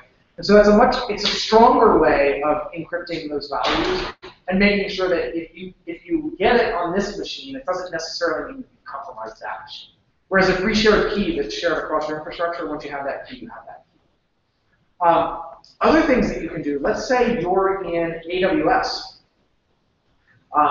You could set up an S3 bucket that is controlled by IAM roles, who has access to it. And if your node has that IAM role, you can make a Ruby call to that S3 bucket, pull back that thing, right? Which is obviously that's kind of an EC2 specific way of solving that thing. But just you could take that and implement something similar in any like how do I access some API thing? Yeah, that's very insecure because access to resources provided by IAM roles is not restricted to root. So any non-root right. user It can definitely keep it constrained to that machine, right? But if you're on that machine and have the access, absolutely. But I see sort of blog posts that talk about doing that. Yes, that's a very good point. Like with most security things, like I will remind you I'm a community director, so to me, security kind of feels like the shell game. Like there's always a breach, there's always a hole, there's always a vulnerability somewhere. It's just under which shell is it, and can you find it, right? That's what you should say. There's a new bash security vulnerability out today. Nice. So yeah, if anyone's on call, you probably shouldn't have been here. All right. You bet. Yes. One last thing. I saw the shell call out not being discouraged, right? Are there any other things you absolutely should not do? There is a specific resource type that gets really tricky. It's called the execute resource. So execute resource takes a command. It's an arbitrary command that you can run. Here's the thing about resources, right? Remember how resources work. They test and repair. So if it's a package, my test and repair says, if the action is installed, is the package installed? If so, do nothing. If it's not installed, then install it. Service should be running. If it's running, I do nothing. If it's not running, do it. Execute, take an arbitrary command. How do you test whether or not an arbitrary command should be executed? I don't know. So the way that Chef will do it by default is it will execute that command. Every time you run Chef Client, that command will be executed. But there's a way to prevent that from happening. And that you will find in the docs. I'm going to just pull them up here really quickly. If you go to the resources page, over here you're going to see some common functionality for all resources, and the things are called guards. And a guard, you can provide a block, a not if or an only if block. And let's see, let me find an example here. Here we go. This one at the top is kind of okay. Template, I want to create some file. The source is some file.erb. But I don't want to do it if Etsy password exists. Now, it's a good example in that the code, you can understand what it's doing. What you can't understand is why the fuck would you want to create some file if Etsy password exists? Because probably Etsy password, unless I'm on a Windows machine, maybe Etsy password won't exist. And so maybe then I do want to create that. But if you use the execute resource to execute an arbitrary command, the only time, if you find yourself none of the Chef resources will do what I want to do, fuck it, I'm going to shell out. I'm going to call this execute resource and do that thing. The first thing you should do is say, whoa, stop. No, Nathan told me never use the execute resource. Really, is there anything, please, that will do this thing for me in a way that is more sharing? And when you discover that the answer is no, then the second part of that rule is you must include a guard. Because at the end, what you want is you want to run Chef Client. The first time you run Chef Client, you don't care how many resources it updates. You want to immediately run Chef Client again, and it should update 0 resources, right? You want it only to be updating things when it has to. And if you just ran it, it shouldn't have to update things again, right? And so an execute resource is always going to execute unless you put in a guard around it, something that says not if or only if. And those obviously return true or false. Maybe not obviously. They will return a truthy value. It will either be true or false. And if you said only if, and the value was returned was true, then it will do that thing. And the opposite if you said not if. Does that make sense? So that is definitely a thing you need to watch out for. Yeah, and like, what you really want is Chef Client runs, updates other resources, immediately run it again, nothing changes.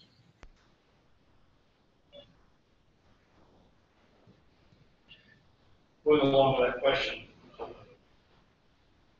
with something like with food prep, which is kind of lengthy, tell you to use if you're using the execute resource, I'm pretty sure Food Critic has a thing that says don't use that without a guard. Yeah. So I was wondering if it would stop and say, hey, maybe not. I'm not sure if it does, but it's like it'll take me 2 seconds to find out. Yeah. Oh, crap. What's the password? Does anyone have it written down that they can just read it to me? SXY. All right. So I could go to.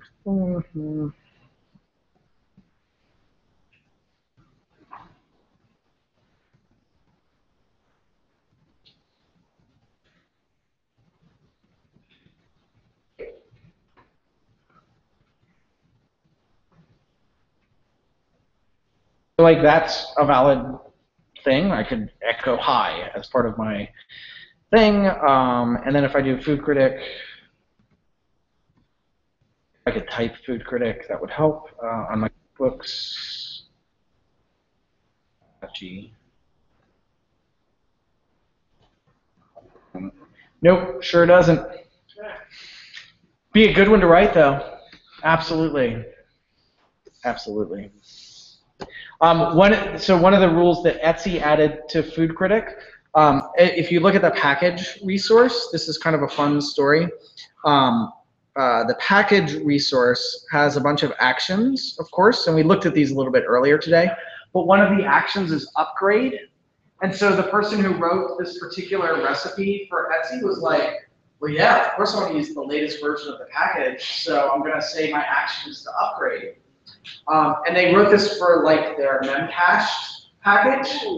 And so then in the middle of some day, the people that wrote Memcache released a new version of that package. And so the next time Chef Client ran, they said, oh, let's upgrade Memcache. Guess what happens when you upgrade Memcache? Everything that's in your cache goes away. Guess what happened to Etsy that day? It went away. And so Etsy said, holy shit, we should never, ever again write a recipe that says package upgrade. And so now there's a Food Critic rule that says if your it's Etsy Food Critic rule that says if your package resource says upgrade, like that is a failure. That should not pass your testing. And that's a simple thing that like as I'm writing it, and then the problem. So here's a kind of a mindset thing that is illustrated by that problem. Oftentimes when you sit down to write your chef code, what you're thinking about is I have nothing. And I want something different than nothing over there. You're thinking about the provisioning problem.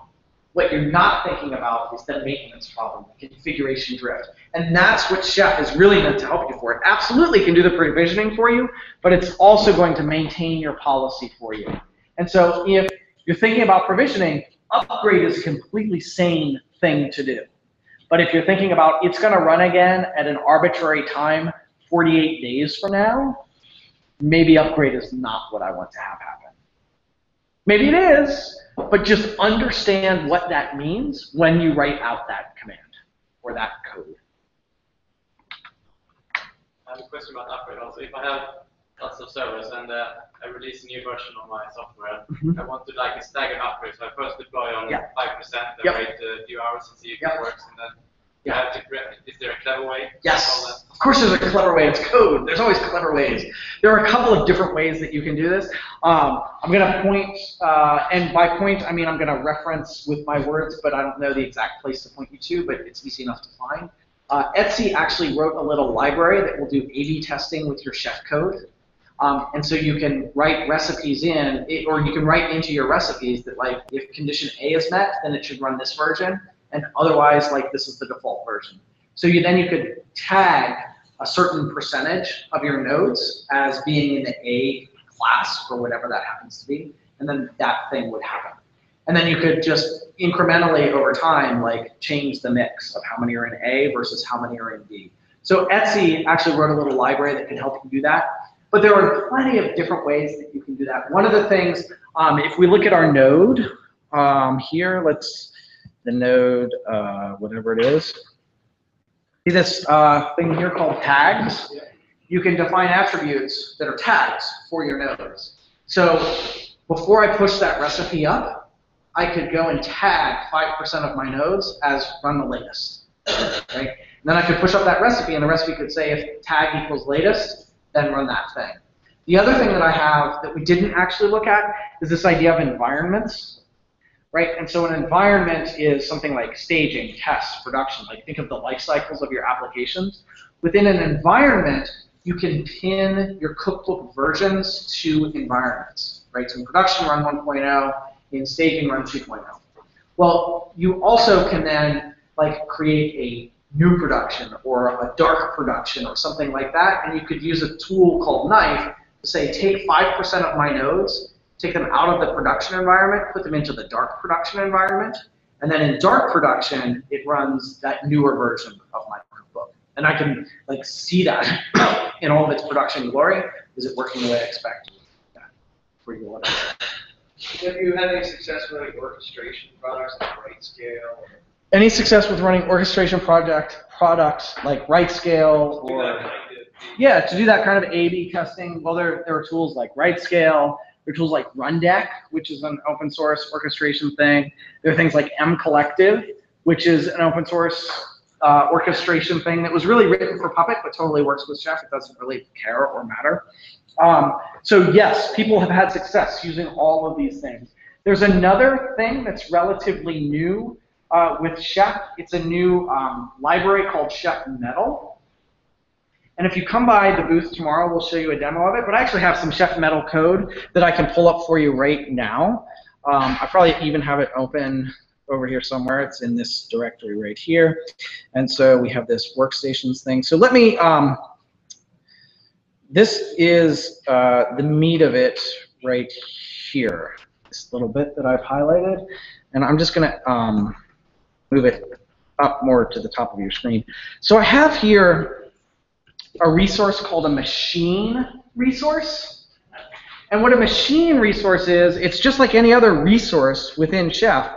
And the way that Chef does it is in a test and repair method or mode. So with Chef Metal gives me the machine resource. And I can say 5 up to, like, this code is really janky, but essentially I have some array of students. And I say, because I was only doing them in batches, like I had to write some really ugly Ruby code, and it could have been much prettier. But essentially, I say from the number 5 up to, say, 25, if my student length is whatever. For each one of those, I want to create a new machine called student_student number. And I might tag it, and I might include some recipes on it. So as you might imagine, this is how I created your workstation. I wrote a Chef Metal recipe that said, go off to AWS, give me student number 1, student number 2, student number 3. And on each one of them, I want you to run the Chef DK recipe, I want you to run the Chef User recipe, and I want you to run the Learn Chef Doctor recipe. And the other things that happen here, further up here, I have some machine options, some bootstrap options, like I specified what's the SSH key I want to use, what's the AMI that I want to use on EC2, and the flavor. So what you could do is have, like, I want 50 web servers and 1 database server. But that number 50 is based on, I don't know, load that I'm seeing. Like, maybe I look at Nagios and look at what's my CPU utilization. Oh, it's that bad? Let me make it 100. and then we'll go and provision a bunch of those for you. We have a little demo that we'll show you that tomorrow at the booth too, and stuff. But so Chef Metal is it's like, kind of like Chef DK in that it's brand new, but it's also super cool, kind of like Chef DK. And it has provisioners for already AWS, Azure, GCP probably, I don't know, a bunch of different things, VMware. Soon it will have Pixie Boot also, so like it can actually, your Chef Metal can actually do like bare metal resources, which it can't really do yet, which is odd given the name, but yeah.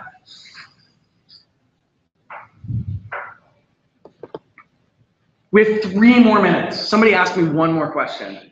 Wait, we should look at the slide. Somebody asked me the last question on that. Suspenders. If you don't know what the suspenders are, I would play it for you, but well, we can just play it. It's fine.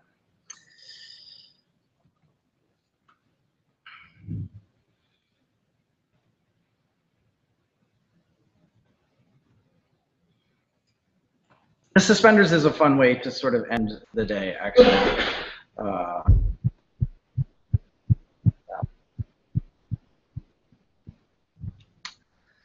This is not the one I want, but it has the link to the one that I do want.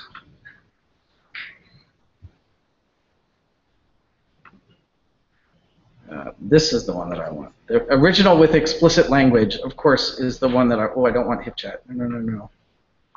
No, go away, you. Let's go to full screen.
I think that's a fitting and appropriate way to end our day together. So thank you all again for coming out. Like I mentioned, I'll be around for the rest of the conference. Stop by the chef table and we'll talk more chef with you. And yeah, thanks again.